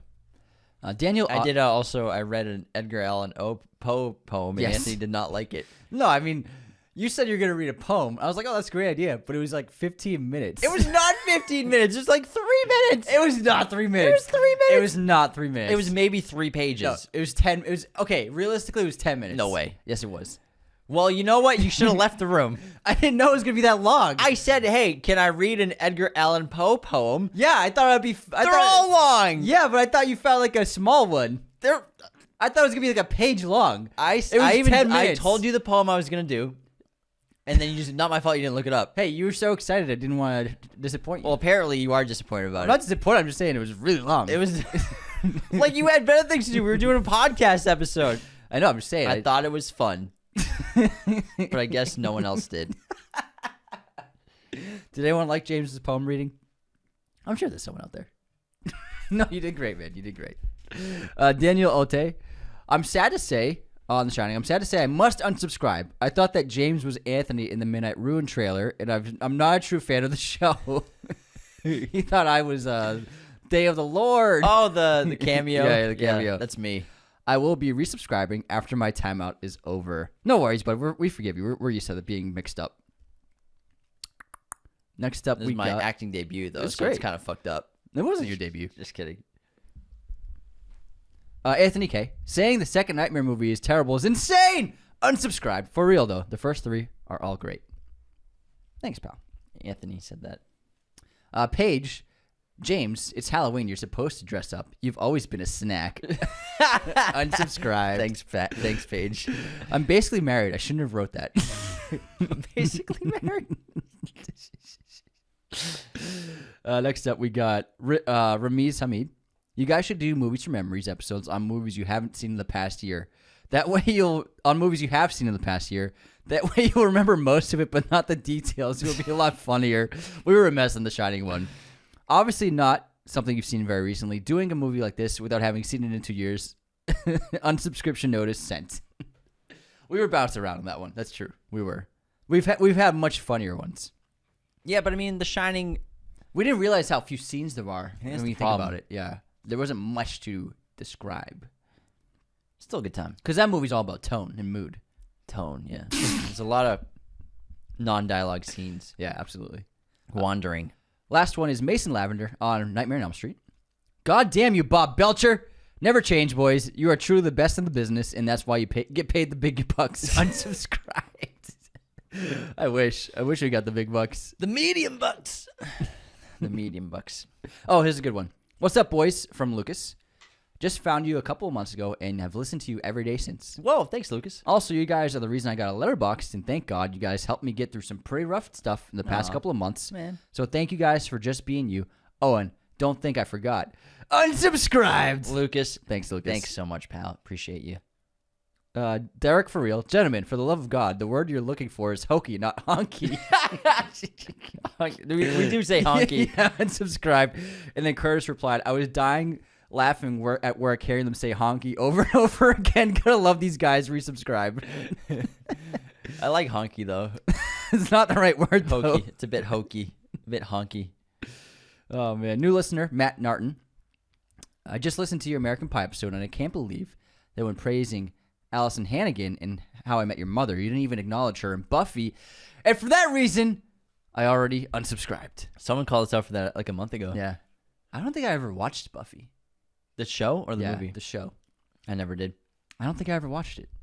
I don't think we ever really got into Buffy. I never really did. I remember it was on a lot, but I never really sat down and watched it. Yeah. I couldn't name another character besides Buffy. Karen. There's probably a Karen in there. Do you know where Karen, the joke, came from? From what? Dane Cook's stand-up in the early 2000s. Really? He had a joke about there's always a lady and her name's always Karen. And that's where that Karen meme joke really started, was that Dane Cook early comedy, like back before he was Sufi and like a rock star comedian. He had a special. Sufine? Sufi was his. Oh, it's his hand signal? His hand thing. But yeah, the Karen thing, it started with Dane Cook. Huh, I didn't know that. I didn't know that until like a month ago. Wow. Pretty interesting. The more you know. Now you know. Well, because everyone knows Karen now. Yeah. It's just pretty interesting that such a big piece of pop culture came from a stand-up special. And nobody knows where it came from. Now everyone knows. Yeah, now the world will know. Now the world knows. Thank you, James. You're welcome. The world listens to Raiders of the Lost podcast. Worldwide. Wide. We don't have any new written reviews on Apple. The first time in a little while. That's sad. So guys, get those numbers up. Leave those written reviews on Apple Podcasts, and I will read it out on the show. Just scroll on up. It's really sad right Leave now. us a written review. I need something to do. What do I normally do? What do you do with your hands? I don't know. My streaming recommendation for this episode, though, is Netflix just dropped, obviously, a whole bunch of new movies for November 2024. I recommend checking out Predestination on Netflix, starring Sarah Snook and Ethan Hawke. Handsome Hawke. Okay, Ethan Hawke, yeah. Handsome Hawke, yeah. Great pick, man. Thanks, dude. I saw that on Netflix yesterday. Pretty cool I almost flick. put it on, but I was like, I want to watch something new. It's kind of long. Yeah, but it's a good movie. Yeah. It's a good sci-fi. Good picture. Good picture. Instead, I watched a silent film from 1929. I knew you were watching something silent film because I heard a bunch of music with no dialogue. It's 2.5 hours. It was great, though. It was a long movie, though. But, yeah, it was awesome. What year was it? 1929. What movie? Pandora's Box. Cool, man. Yeah. How was great. it? It was phenomenal. It was wonderful. American? It was German. Cool. Yeah.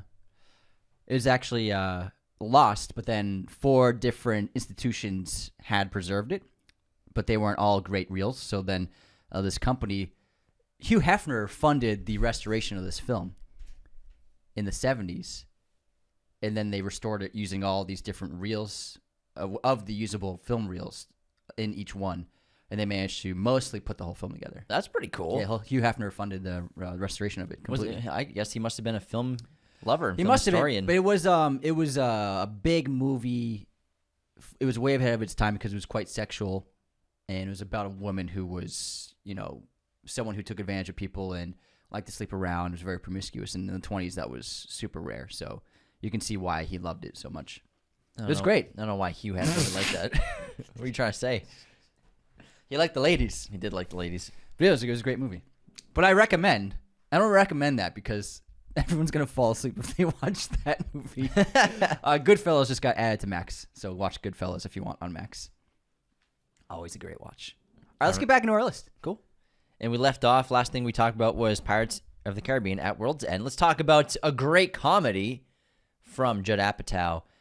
Knocked Up, Katherine Heigl, Seth Rogen, the entire squad from all those movies. Knocked Up is a great drama comedy. Pretty long movie, but it kind of flies by. You feel engrossed in this world. Seth Rogen obviously plays a stoner who knocks up a girl on a one-night stand who works for Entertainment. And she's obviously out of his league, and the only reason they hook up is because they both get drunk at a club, and she's also dealing with... She get broken up? I can't remember. Yeah, she's trying to date, but she Yeah. can't find someone to date. That's what it is. No. She's that's a different career focused. Sorry, that's 27 Dresses. She's career focused and accidentally hooks up with him. Not accidentally. Well, they just get drunk. Yeah. And then she gets pregnant, and it's about them dealing with how to continue this relationship in a successful way. Plus, all of their friends, people in their lives. It's just a very funny, silly movie. Yeah. But also great dramatic moments. Yeah, it's a good movie. All the Apatow regulars. It's just fun seeing them in a movie together. Got Matsui. I got Matsui. Fantasy baseball. Fantasy.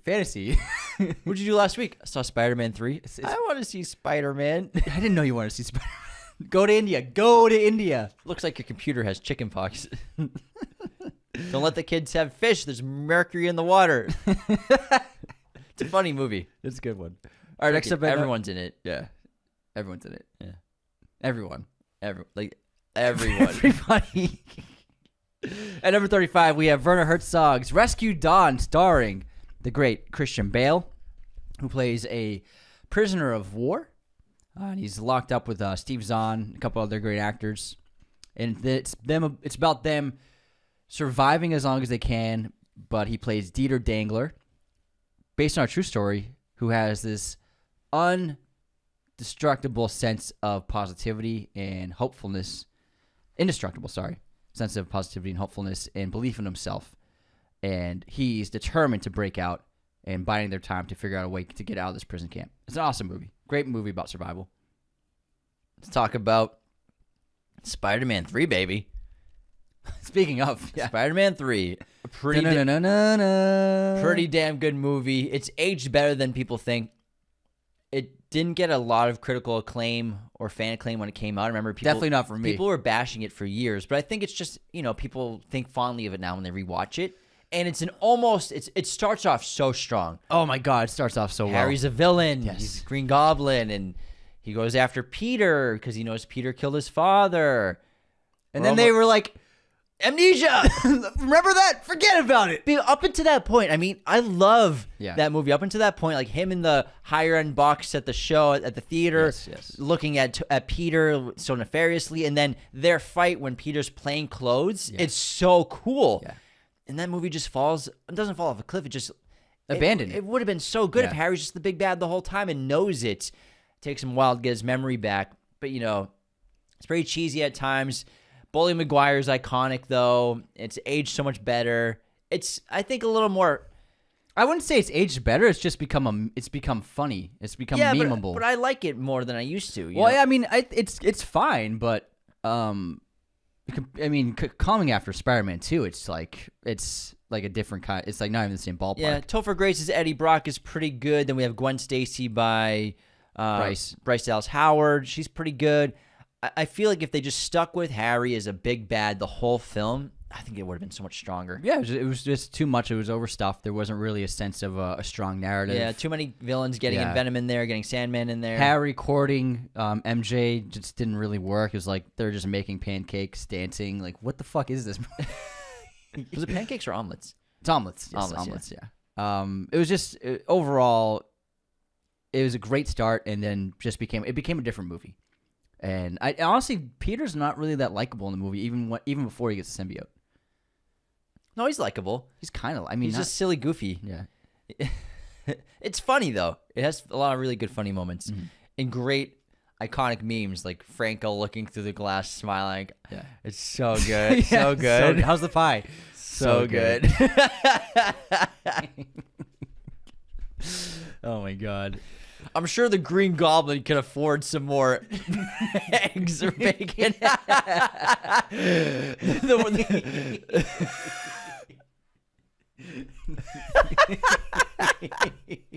Fucking Danny McBride. You ate all. Hey, we're saving it. Danny's making feeding all the food. Eating all the food. Hey, I made this for you guys. Relax, guys. I'm sure the Green Goblin can afford some more bacon. Great reference, bro. It's a reference, bro. Your references are out of control. Everybody knows that. Oh man, I fucking love that movie. In-N-Out Truck Beer in 5 minutes. We should watch that soon. It's the world's end. If anyone's, I mean, this is the end. If anyone's wondering, yeah. So something not that chill happened last night.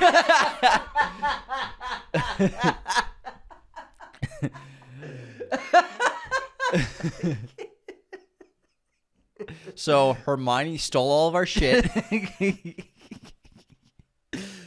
Oh my! What are you talking about? Rape? Don't say that word. Who said the word? Yeah, we like a little sister. Yeah, we're gonna take care of her. No, but like we want to make sure no one's like. Why would you even bring that up?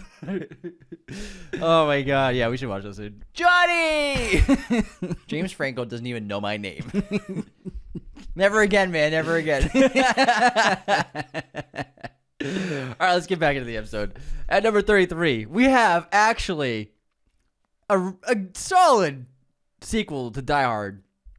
Live Free or Die Hard, the fourth film, which is actually a lot of fun. It's John Connor versus... It's not John Carter. John Carter. John McClane versus Timothy Olyphant. Justin Long, Kevin Smith's in this. Super fun. This is actually, honestly, it's really well done. And it was done by, who fucking made this? Live Free or Die Hard? Was it Len Wiseman? Look it up for me. Look it up, James. Len Wiseman. Len Wiseman, thank you. Your guy. It's really good. It's Justin Long and Bruce Willis play off each other perfectly. He plays a hacker, and Bruce Willis, to basically save the city from terrorist attacks, he tracks him down because Long's being hunted by the terrorists because of something he found online, and he just doesn't know how to decode it. An old MySpace page. It's the president's MySpace page. National security risk. But so Willis takes Justin Long, and they go on this crazy rash-dash adventure through the city. Meet up with Kevin Smith, who decodes whatever they have. And they found out they have some really, really confidential shit on them. They got some shit. Numbers, dates. This is the secret shit, man. This is the shit. So they basically have to stop Oliphant from carrying out a huge terrorist attack in the city. It's really good. The action's great. It's very funny. And like I said, Justin Long and Bruce Willis are fantastic together. Mary Elizabeth Winstead plays John McClane's daughter, who's like perfect for who you think John McClane's kid would be. I think it's just a solid, fun Die Hard movie. Cool.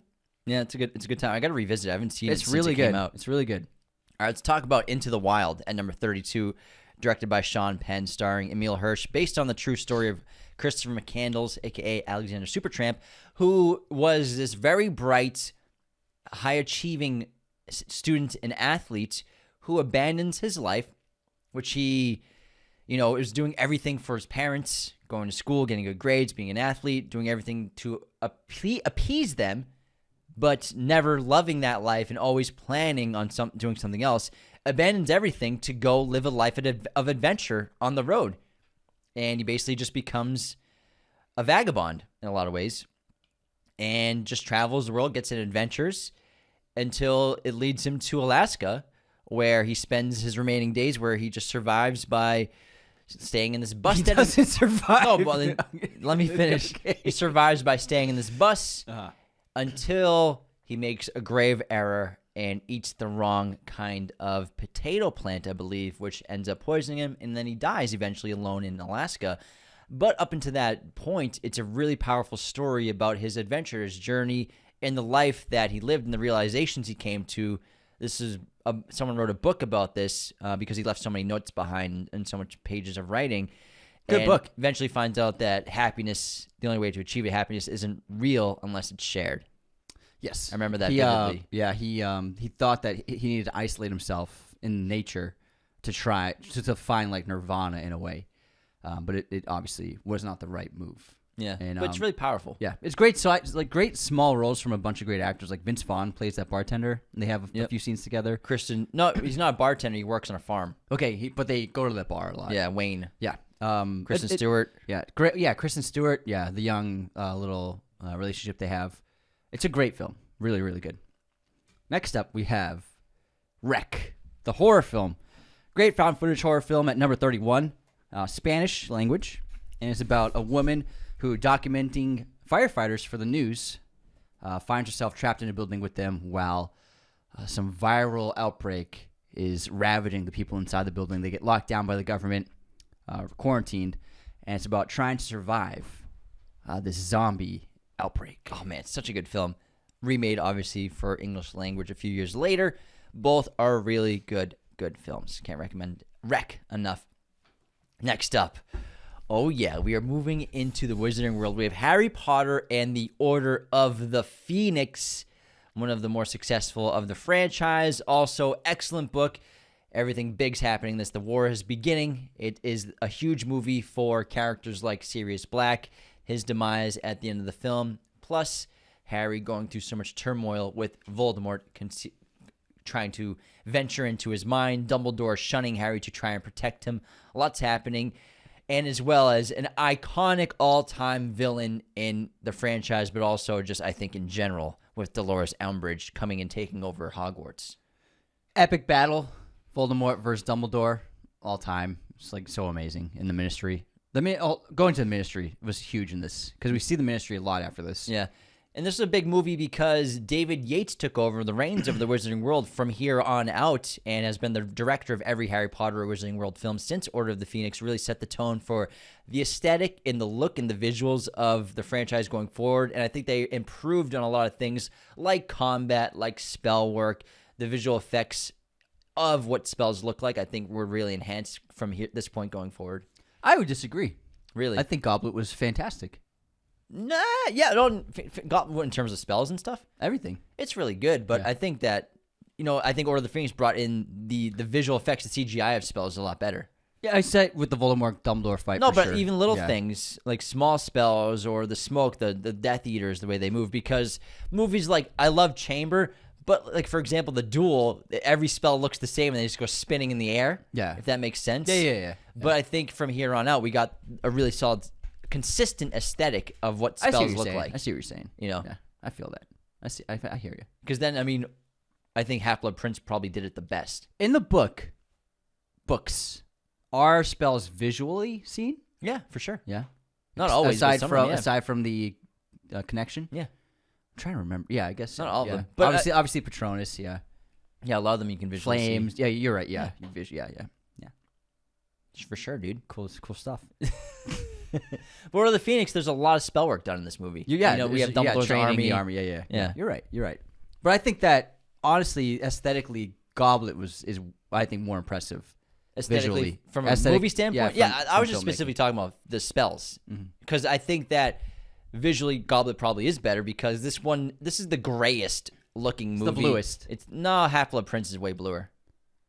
Yeah. Half-Blood is bluer. You're right. This one's very gray in tone. Yeah, you're right. It is And great. and I think they did that on purpose, obviously, with the opening with the Dementor attack. Goblet's and green. cloudy.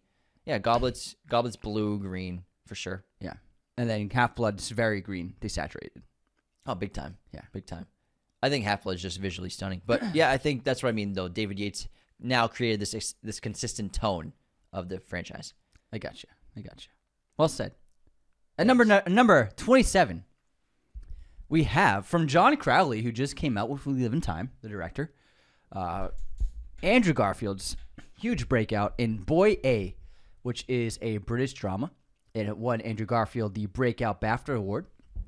I think he was 20 or something. That's so cool. Okay, so this is the first time they've worked together yeah. since Boy A for We Live in Time. That's cool. And so Boy A is about this guy, he's young man, 18, 19 years old, and he comes back to the town he grew up in. However, there is a public, the public doesn't like him because when he was a kid, something terrible happened that he was found guilty of. I won't spoil it, but so he was in juvie, right? He was in juvie, Yeah. and something horrible happened with him and a friend of his, and he was found guilty for whatever the crime was. I don't want to give it away. And so now that he's returned to the town, nobody wants him there, and so he's trying to fit in with the city he grew up in. He saves a kid, though. He does do something great. Yeah. And he gets a job with a truck driver, but it's about him trying to face the rejection he sees every day. It's a really powerful film. It's highly emotional, and it's an earth-shattering performance from Garfield. It's great. It's great because he saves a kid, gets local attention, and but then everyone Discovers who he is in his past. Yeah. Crazy ending. Crazy ending. It's a very powerful film. Next up at number 26, we have Funny Games, directed and written by Michael Haneke, who made the original Funny Games in the 90s, but he remade it for English language in Hollywood in 2007 with a great cast. We have Tim Roth, Naomi Watts, Michael Pitt lead out this film, which is an all-time, I think the original is better than this remake, home invasion movie. And it's about these two young guys who basically terrorize this local lake community. And they're going house to house, infiltrating homes, and tormenting, torturing, and doing terrible things to families. Yeah.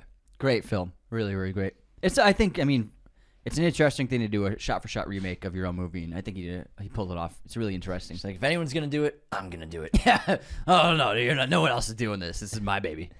Next up, we have American Gangster at number 25. Ridley Scott coming in hot with one of the best crime movies of the century, in my opinion. Ridley Scott brought together Denzel and Russell Crowe, and man, what a great pairing of two movie stars. This is one of my favorite superstar pairings of all time. Crowe and Denzel. They're both so amazing. Great character work from the pair of them. Based on a true story of a real-life gangster who came up in Harlem and took over the drug world in New York City, and the cops and detectives who tried to prosecute him for years, and they finally got him in the end. It's so cool, so well done. Amazing cast. You get a great ensemble of actors that we all know and love today. And this is some of their early big breakout roles. It's just a flat-out great crime drama, an epic. It's phenomenal. Denzel just commands every moment on screen, and Russell Crowe is an effortlessly cool everyman. Can you call it a pairing if they share so few scenes? Yeah, it's a pairing. But they share so few scenes. They got like 20 minutes together. I guess, yeah. They're on all the posters together. Yeah, but it's not like Butch Cassidy and Sundance. I didn't compare it to or that. Rush Hour. Didn't compare it to that. No, but you said it's a pairing. A pairing of movie stars. I guess when you put it You know that what I way. mean? I thought you meant like a duo in a movie, like on screen together a lot. Why you got the fists up? Because they're like fighting crime. Oh my gosh. This is my favorite movie star. One of my favorite movie star billings of all time. How about that? Let's go with that. That sounds way better for This me. fucking guy. I'm just. They're not like fighting crime. I never. You brought your fists up when you said it. Number 24, we have Transformers, the original movie. It's really good. It's really good. It's a good flick, man. It's a lot of fun. Shia LaBeouf, Megan Fox round out the young hot cast. I still just remember this movie being terrific. You know, fell in love with Megan Fox just like everybody else in the world did. It's cool. It's sexy. It's fun. Lots of stuff gets blown up like every Michael Bay movie. Lots of obviously great CGI, but also a lot of great practical stunts and animation and visual and stunt work and special effects. I mean, it's a Michael Bay movie, so there's going to be a lot of car flips, a lot of car explosions, and man, they just destroy so much stuff. As much CGI as there is, first of all, CGI looks fucking great. Yeah, it does. It's aged so well. It's really fantastic visual effects in this film. But he did a great job of combining practical stunt work with the Transformers. So, like, if there are things being destroyed or blown up in the real world, they really put those in the frame. And then the CGI is mostly the Transformers interacting with the real world objects. Like, there's a great shot. I saw visual effects behind the scenes of Optimus Prime splits an 18-wheeler in half. They actually really did split the 18-wheeler in half, and it's all in the frame. And then you add Optimus Prime in, and it helps sell the CGI so much better. Yeah, they just do crazy. I respect Michael Bay so much because he's just like, let's do some crazy stuff. Let's not rely on CGI. Let's do it in camera and then enhance it with CGI or create the characters with CGI. So That's a really fun movie. It's a good blockbuster. It really is. Really cool. Next up at number 23, we have Ben Affleck's directorial debut, Gone Baby Gone, which is a fantastic Boston crime drama about a couple of investigators who are trying to find a missing girl with an incredible cast. A great standout lead performance from Casey Affleck. Ben Affleck showed that he had directing chops. He did a wonderful job directing this. The culture of Boston was shown in a really authentic light. And, man, it's just a really nitty-gritty, great film. You said instigators. Instigators. Did I say the instigators? No, that investigator. Sorry, investigator. Investigator. So he's an investigator. Couple of Private investigators. Michelle Moynihan. Mm-hmm. Ed Harris. Morgan Freeman. Yeah, Amy Ryan. Man, what a Amy movie. Ryan in this was great. What a great finale. What a picture. Is this based on Novel. a novel that Yeah. Dennis Lee Hayne wrote? Cool. So right. Next up, we have 3:10 to Yuma, a remake of the classic Western by James Mangold, starring Russell Crowe, Christian Bale, Logan Lerman, Ben Foster. What a film. Fantastic Western. I revisited it a couple months ago. It's still great. And it has everything you want in a Western, even a contemporary one. You know, great music as well from the Italian composer. What's his name? Marco Beltrami. Beltrami. Spanish. Is he Spanish? Oh, I thought he was Italian. Sorry, Marco. Marco threw me off because it's a very common Italian name. Anyways, Marco Beltrami. Sorry. No, that was wrong. It's okay. It's no big deal. It's no big deal. Yeah, it's not. Great score. Yeah, it's really great music. And just great performances that make this movie, I think, really exceptional in the Western genre of the century. There aren't a ton of standouts. This is one of them for sure. Mm-hmm. And there are some cliches in this film. There are some things that are like, why are they doing that? It doesn't make a lot of sense. But overall, it's a lot of fun. It's got everything you need in a Western. Russell Crowe had a good year. Fucking eating good, man. Yeah. Dude, Russell Crowe was the king of the 2000s, man. Of the late 90s and 2000s, he was a fucking King. monster on the mountaintop. All right, next up. Two Best Picture winners he started. Yeah. Fucking insane. Cinderella Man. Fucking insane. Awesome. Cinderella Man's awesome. Have you seen that lately? I saw it like maybe 4 or 5 years ago. Watch it. It's amazing. I will watch whatever I want. You'll watch it and you'll like it. At number 21, we have The Darjeeling Limited. Great Wes Anderson film. Adrian Brody, Jason Schwartzman, and Owen Wilson round out the cast leading this film as they take this train journey to their mother, played by Angelica Houston. This is such a cool film. This is really big for us. We were huge Wes fans, and this made us really fall in love with his movies. We had liked his other films, but Darjeeling, we watched a ton. We have the poster in our house. We've had it. This is like one of the oldest movie posters we own, is our Darjeeling one. This is a special film. Wes was really coming into his own stylistically as a filmmaker and as a voice of portraying really unique stories. And this is one of his best still to this day. Moving on to 300 from Zack Snyder, starring the most badass actor of the year, freaking Gerard Butler, man. So freaking good in this movie. So cool. And I think Gerard, he was in a bunch of movies. He never really had that big star-making role. He's in a bunch of rom-coms. He's in some cool action movies like Reign of Fire. But 300 really sent him to superstardom because he is a savage in this movie. So badass, so cool. Leonidas has got to be one of the coolest characters of the century for sure in the action genre. Zack Snyder really changed things up with this movie. We all know. We've talked about this a bunch of times. And, you know, this movie was insanely successful. Made for, I think it was like 60 mil, pulling in over $400 million at the box office. Was a huge hit. Or was it more than that? Oh, yes, 456 at the global box office. Massively successful, huge in pop culture, referenced like crazy everywhere. It was a massive movie, and it's beyond epic. You know, I love this film. We saw it in IMAX. Sure did. IMAX at Natick. Jordan's Furniture. In Natick, yeah. That was our IMAX theater. We were going to IMAX before they even knew who we were. Yeah, for years. True. I love 300. I think it's Zach's best movie. I think it's his best film. I think it's a fantastic movie. It's everything you want in action. Yeah, it was its own thing. It's so fucking masculine. Yeah, I love it. It's just a bunch of ripped, shirtless dudes killing people. It's fucking sick. And Gerard is perfect as Leonidas. He's perfect. What a beard. Yeah, great beard. He kills it acting wise in it. Yeah. He's really great. All right, next up we have at number 19, Oscar winner for screenplay, Juno, from Diablo Cody and fucking what's his name? The director, Jason Reitman. His second film after Thank You for Smoking. This is a really great family drama movie about a young girl who's pregnant but doesn't want the child, so she doesn't want to abort it, so she makes the decision to become a surrogate for a couple who can't have a child, played by Jason Bateman and Jennifer Garner. J.K. Simmons is in this, Michael Cera, Elliot Page, fantastic in this movie.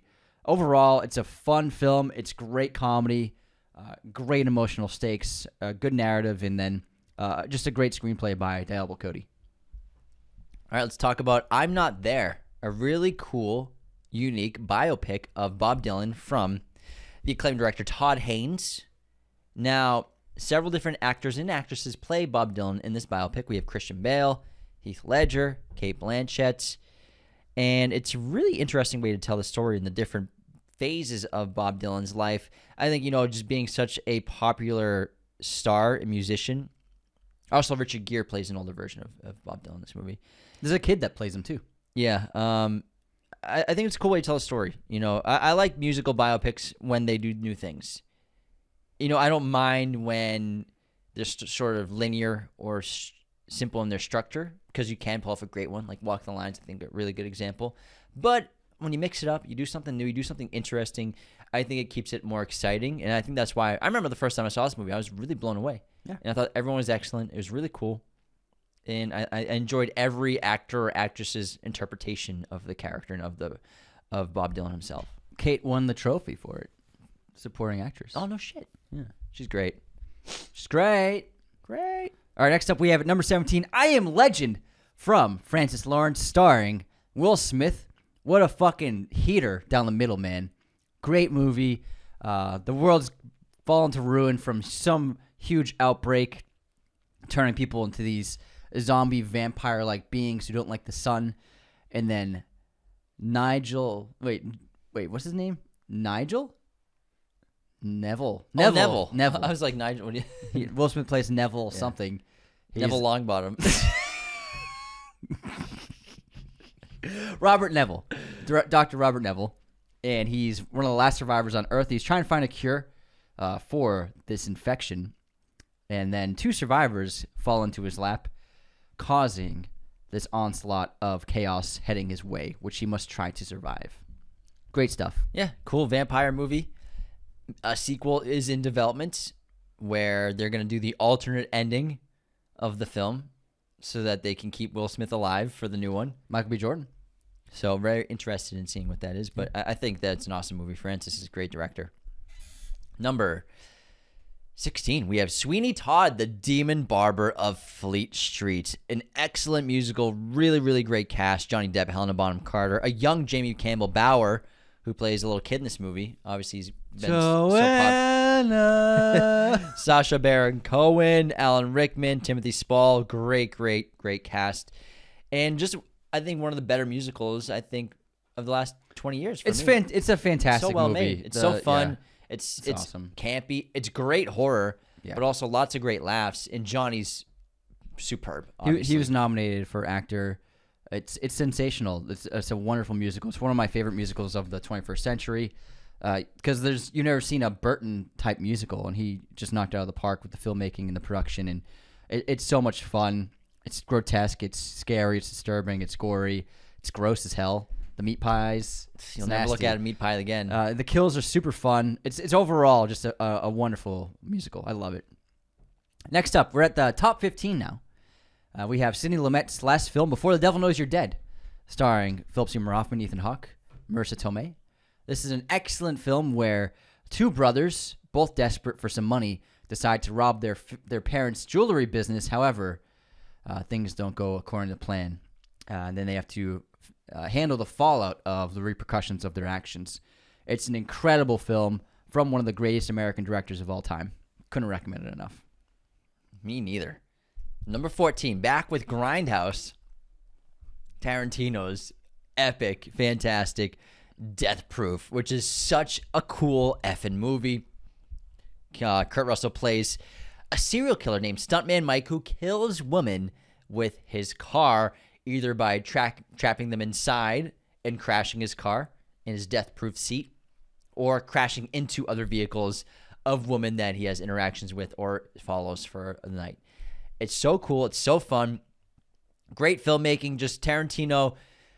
What I love about Death Proof specifically is it sort of goes back to his I make my own kind of rules when it comes to a filmmaker. I do what I want. This movie's really cool because there's so many mistakes in it that are on purpose in terms of editing mistakes or film reels being in the wrong spot or audio being misplaced. Great point, yeah. He makes all kinds of errors that you would see in an old B movie in the 70s in a theater, but they're all done by design on purpose in specific moments where, a film reel gets cut off or the film reel was burnt or something like that. So the scene ends abruptly while someone's speaking. Stuff like that makes it really fun and really camp.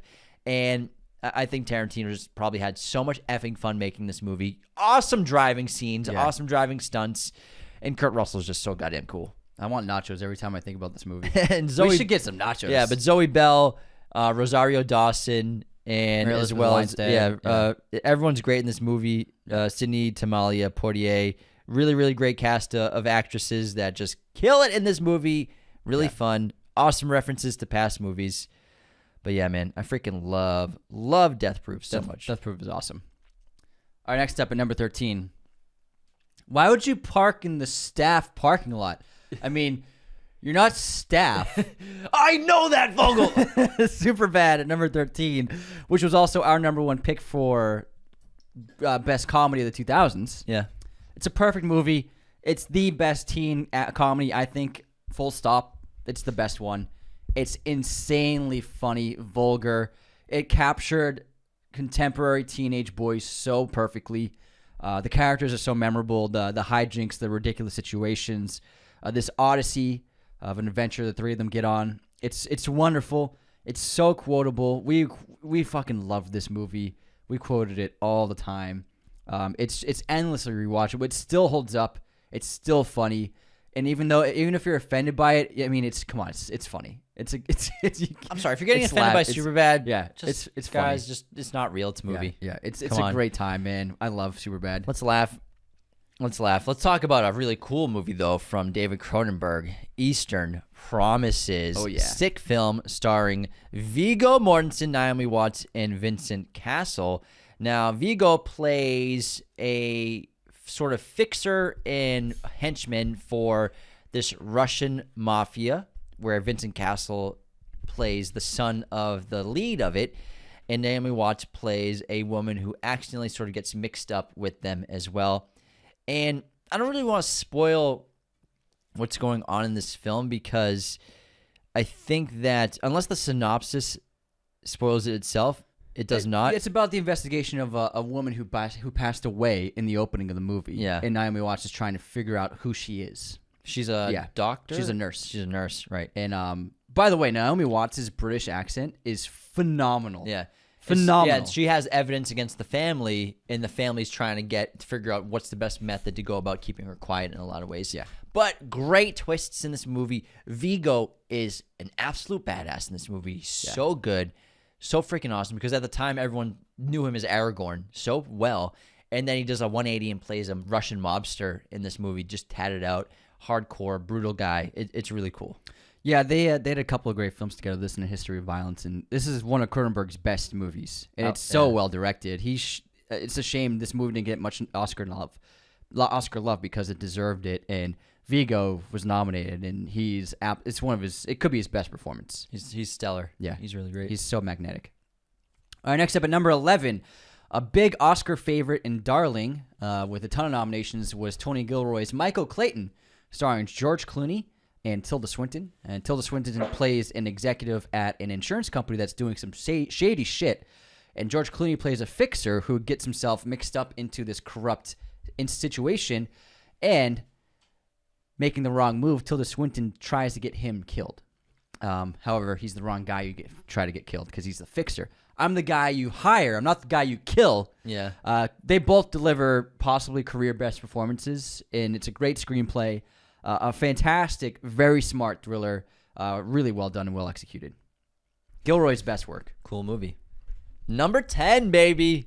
We're with Pixar, and we're going to talk about Ratatouille, which is just such an iconic film. This was a big game changer for Pixar, really the first film changing up the way they made their movies in terms of creating digital camera work, digital sets in a lot of ways, and lenses and cameras, and really sophisticating the way that they tell stories, which obviously... Sophisticating? Yeah. It's a verb. Yeah, I used it as a verb. Adding sophistication to their filmmaking. Yeah. And it's really cool because there is a stark difference from pre-Ratatouille and post-Ratatouille. And now it's the norm. We're all used to it now. You know, digital lenses, digital cameras in animation. But this was the movie that really changed it up for them when they changed the way they did everything, and actual hiring cinematographers and directors of photography to head up the visuals of the movie is really cool. It's the lighting too. I mean, incredible, authentic lighting. You're right. It was huge shift in the filmmaking process for them. It's my favorite Pixar movie. It's so sweet. I love food, so I love this movie. Remy. It's funny as hell. Remy's great. It's about a rat who wants to become a chef. Yeah, it's a wonderful movie, and I love Paris. I love the music from Giacchino. I hope Pixar makes more like internationally set movies. Well, I mean, they have been. Luca. Yeah, they have been. Never mind. Coco. It's great that Pixar has been making so many internationally they're all internationally made. Yeah. This was just if the anything, first they one. should come back to America. This was just the first one. My bad. But yeah, I love Ratatouille. This guy. Do you know that Joshua Cotter is called Remy? By who? The internet. Is it because of his ears? Yeah, the ears and hair. Yeah. And he has a Remy keychain. Oh man, I love Ratatouille.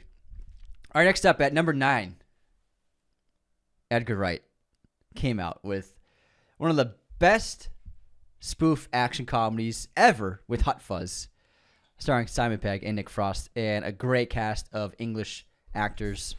I love Hot Fuzz. It's a perfect movie for fans of 80s and 90s action movies. It's so well done. The filmmaking is awesome, and the comedy's great. It's a fun story. It's super rewatchable. It's always funny every time you watch it. And Simon Pegg and Nick Frost are so great together, and I just love their pairing. I love their comedy and sense of humor. Edgar Wright is just one of the best directors coming out of England right now. And this is probably, it might be my favorite Edgar Wright movie, Hot Fuzz. For the greater good. For the greater good. The internet just showed, or someone found a behind-the-scenes photo of The Running Man with Glenn Powell. Oh, no fucking way. First image.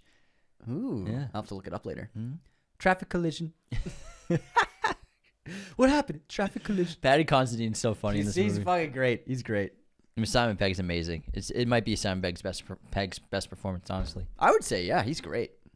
Actually, this is the end. I mean, the world's end. For him? He fucking carries He's that funny movie. as hell in that movie. He's like Gary. He's dialed to 11 that whole movie. Yeah, but Detective Angle. Hopefully they spell it right next time. Number 8 on our list from Andrew Dominic, we have The Assassination of Jesse James by the coward Robert Ford, an excellent masterpiece Western. Incredible filmmaking. The cast is astounding. Brad Pitt leads it out with Casey Affleck, Sam Rockwell, Jeremy Renner, Sam Shepard, Nick Cave has a role in this as well as doing the music. Just all around, such a well-made film. Roger Deakins cinematography. It's one of the best movies he's ever shot, I think. It's just visually such a stunning movie and experimental with using old cameras and old lenses. It's meditative. It's slow, but good for it. It's like reading a book, this movie. Yeah. And telling the story about the life of this man and his assassination, whose life was just in the zeitgeist of America for a century. People were so fascinated with Jesse James and who he was, the books written about him, the things he did, the outlaw nature. And I think it's just a phenomenal movie. It's very underrated in my opinion. I think people should give it a chance or revisit it if they haven't seen it in a while, because it's really terrific. Dude, Jeremy Renner, Sam Rock, like so many great actors in this movie. It's amazing. All right, next up at number 7, we have one of the most powerful French movies of all time, The Diving Bell and the Butterfly. If you don't know about this film, you should add it to your watch list. This was a huge hit, and I remember seeing it and absolutely being blown away.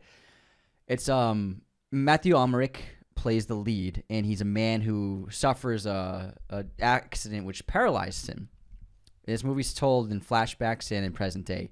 In the present day, we see that it's filmed all POV from him in his hospital bed and the relationship he forms with his nurse and caretaker, but it's all shot from his POV perspective. And they did such a great job. It's absolutely phenomenal. And then we flash back to tell the story of what his life was like before the accident, when he wasn't paralyzed, things he did, and how the accident happened.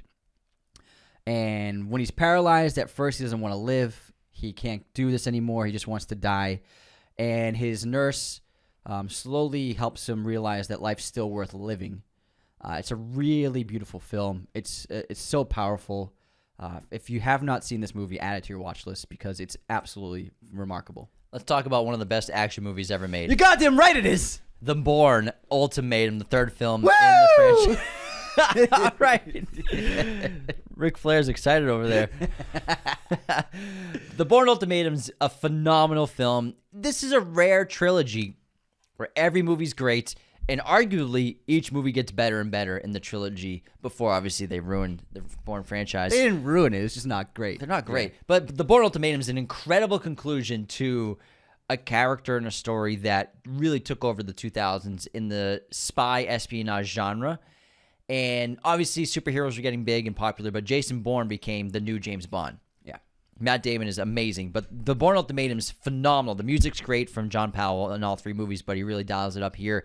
The stunts are epic. The movie's bigger in scope. Jason Bourne's coming home after he's solved everything he needs to solve in the second film. He's coming back home. He's going back through his memories, trying to end Treadstone and its roots. And my goodness, what a freaking movie. Probably the biggest in scope, I'd say. Oh, yeah. International, like the other ones as well. The Tangier sequence, man. But it's cool because we have Bourne coming to America. Yeah. Which was New pretty York City. sick. You know, he hadn't really done that. I don't think he'd been in New York in America in the first two movies. Nope. So it was interesting to see statement. An American spy in Europe and other countries for the first two movies coming back to America for the third film.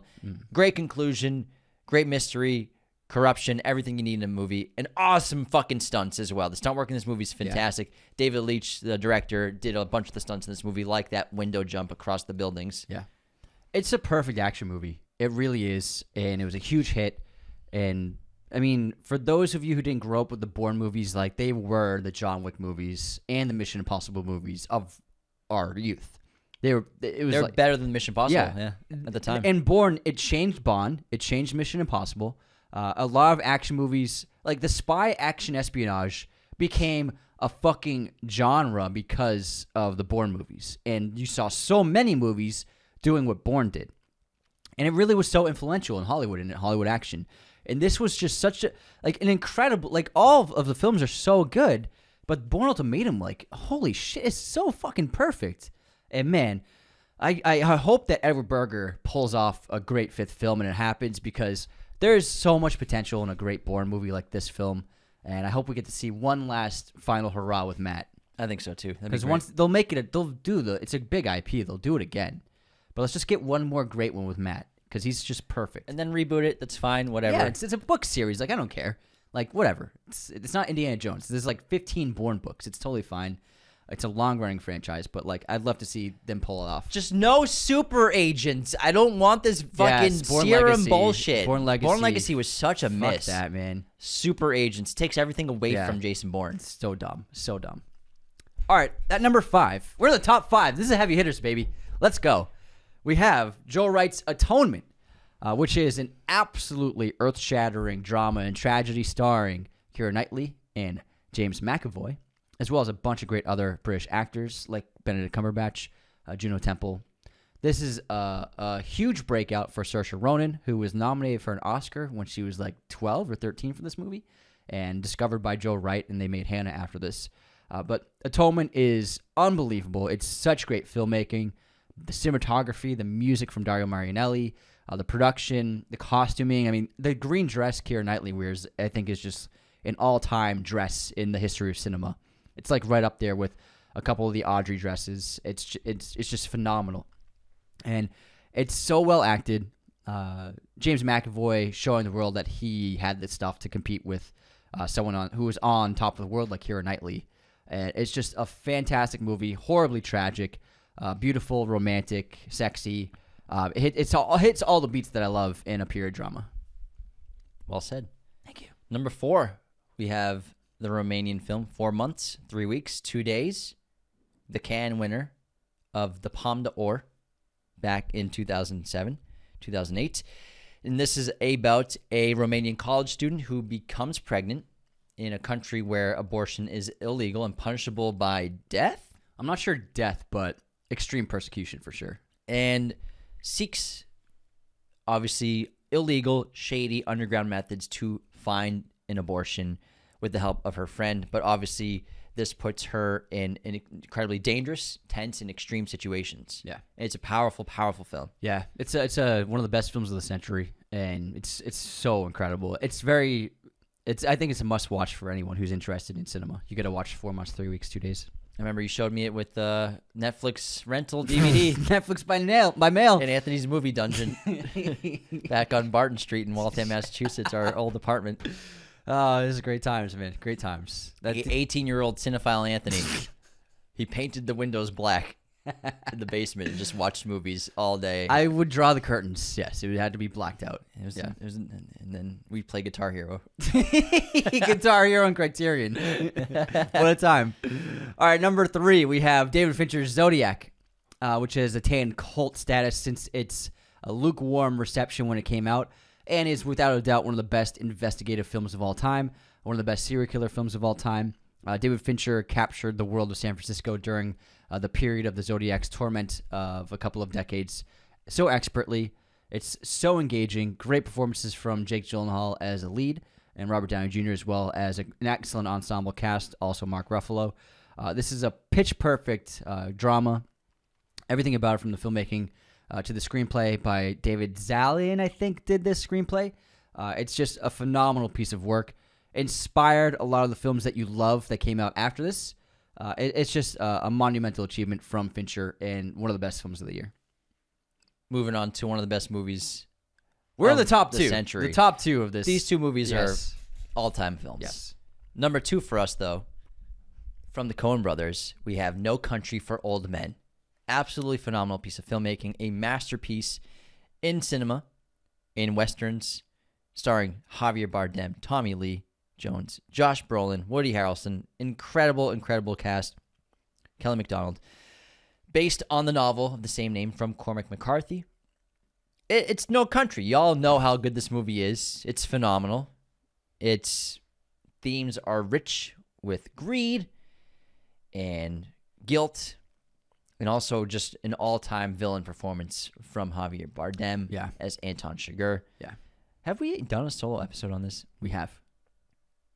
Not. We haven't. We just did a combined episode with their. We did an Anton Chigurh episode. I think we should do No Country. No Country pretty soon because it's one of my favorite movies for sure. Yeah. And it's a movie when I saw it for the first time. I think I watched it like 4 times every year for like a decade. It floored us. We used to watch it a ton after it came out because it was just like so perfect. It's a perfect movie. Such a well-written movie. One of the best book adaptations ever made, if not the best. But that book is already just so well written for cinema. It's just such a cinematic novel. And this was the big Oscar winner: Best Picture, Best Director, Best Supporting Actor. It lost cinematography to There Will Be Blood, but it was a huge hit. And I mean, the Coen brothers rarely do action, but when they do, it's like they're so good. The shootouts in this movie are phenomenal. Like they're so well done. And Deakins, this is one of my favorite shot Deakins movies of all time. I think this is one of his best works. I agree. However, it's not number 1 on our list. Number 1 is the film that was shot in the same area at the same time as No Country and competed for a lot of the same Oscars, and that is Paul Thomas Anderson's masterwork, There Will Be Blood, starring Danny Day-Lewis with Paul Dano and a great ensemble cast. This is my favorite movie of all time.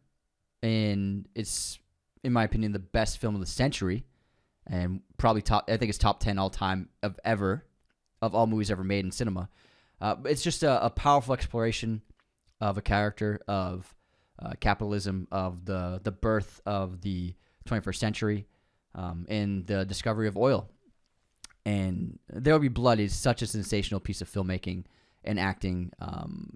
Robert Elswit won for cinematography.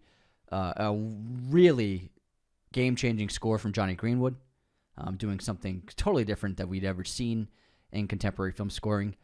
Everything about the film, I think, is just absolutely sensational. It's PTA's best work. It's a landmark. He'll go down in history just for this film alone. But he's also put together amazing films other than this. But There Will Be Blood is really the best film of 2007, and if it had come out in any other year, it would have won Best Picture. Strange. Daniel Day-Lewis, baby.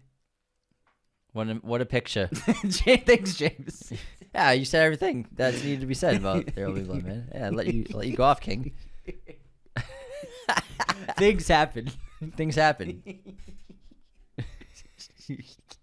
We did an episode on There Will Be Blood, though. That was great. Last year. Yeah, that was a good one. It's popping. Good episode. Good episode. Good episode. That's crazy that Roger Deakins did There Will Be Blood and the assassination of Jesse James in the same year. Damn. That's what a cinematographer. Unbelievable. What a goat. Well, that wraps 2007. What a year, man. Clearly, that was a great year. Clearly one of the best years ever. Yeah. Definitely better than 1994. I know we've I done would say, that. yeah, it's better than 1994. Deeper roster. I think it's, it's unquestionable. Insanely strong top 30. Insanely Yeah. strong. It's really impressive when you make the list out. But so many of these movies, if you've never seen them before, definitely give them a watch. I feel like a movie like Before the Devil Knows You're Dead is a movie that flies under people's radar. Yes. So definitely check that out. Eastern Promises. But I mean, man, we had great. all-timers. And then all-time directors coming out with movies. Tarantino's got a movie in here. That's so cool. Edgar Wright. Fucking Bourne. Oh, man, what a year 2007 was. We were eating good in the 2000s, everybody. Fucking A, man. Eating What a year. cereal all day. Bowl after bowl after bowl. Lucky Charms every day. Cinnamon Toast Crunch. All right. I was eating my life cereal. Thank you, everybody, for tuning into this episode of Raiders of the Lost Podcast. Be sure to become a patron today at patreon.com/Raiders of the Lost Podcast. Leave those 5-star ratings and reviews on Spotify and Apple. Subscribe on YouTube. Don't forget to leave a comment to be entered into the movie poster I contest. think you became Southern. When? Subscribe to our YouTube. Subscribe to the YouTube. Movieposters.com is our sponsor. And if you leave a comment, you'll be entered into the running to win a poster from them for free. That's all. Just leave a comment on YouTube. That's it. That's all you got to do. That's all. That's it. Take care, everybody. See you next time.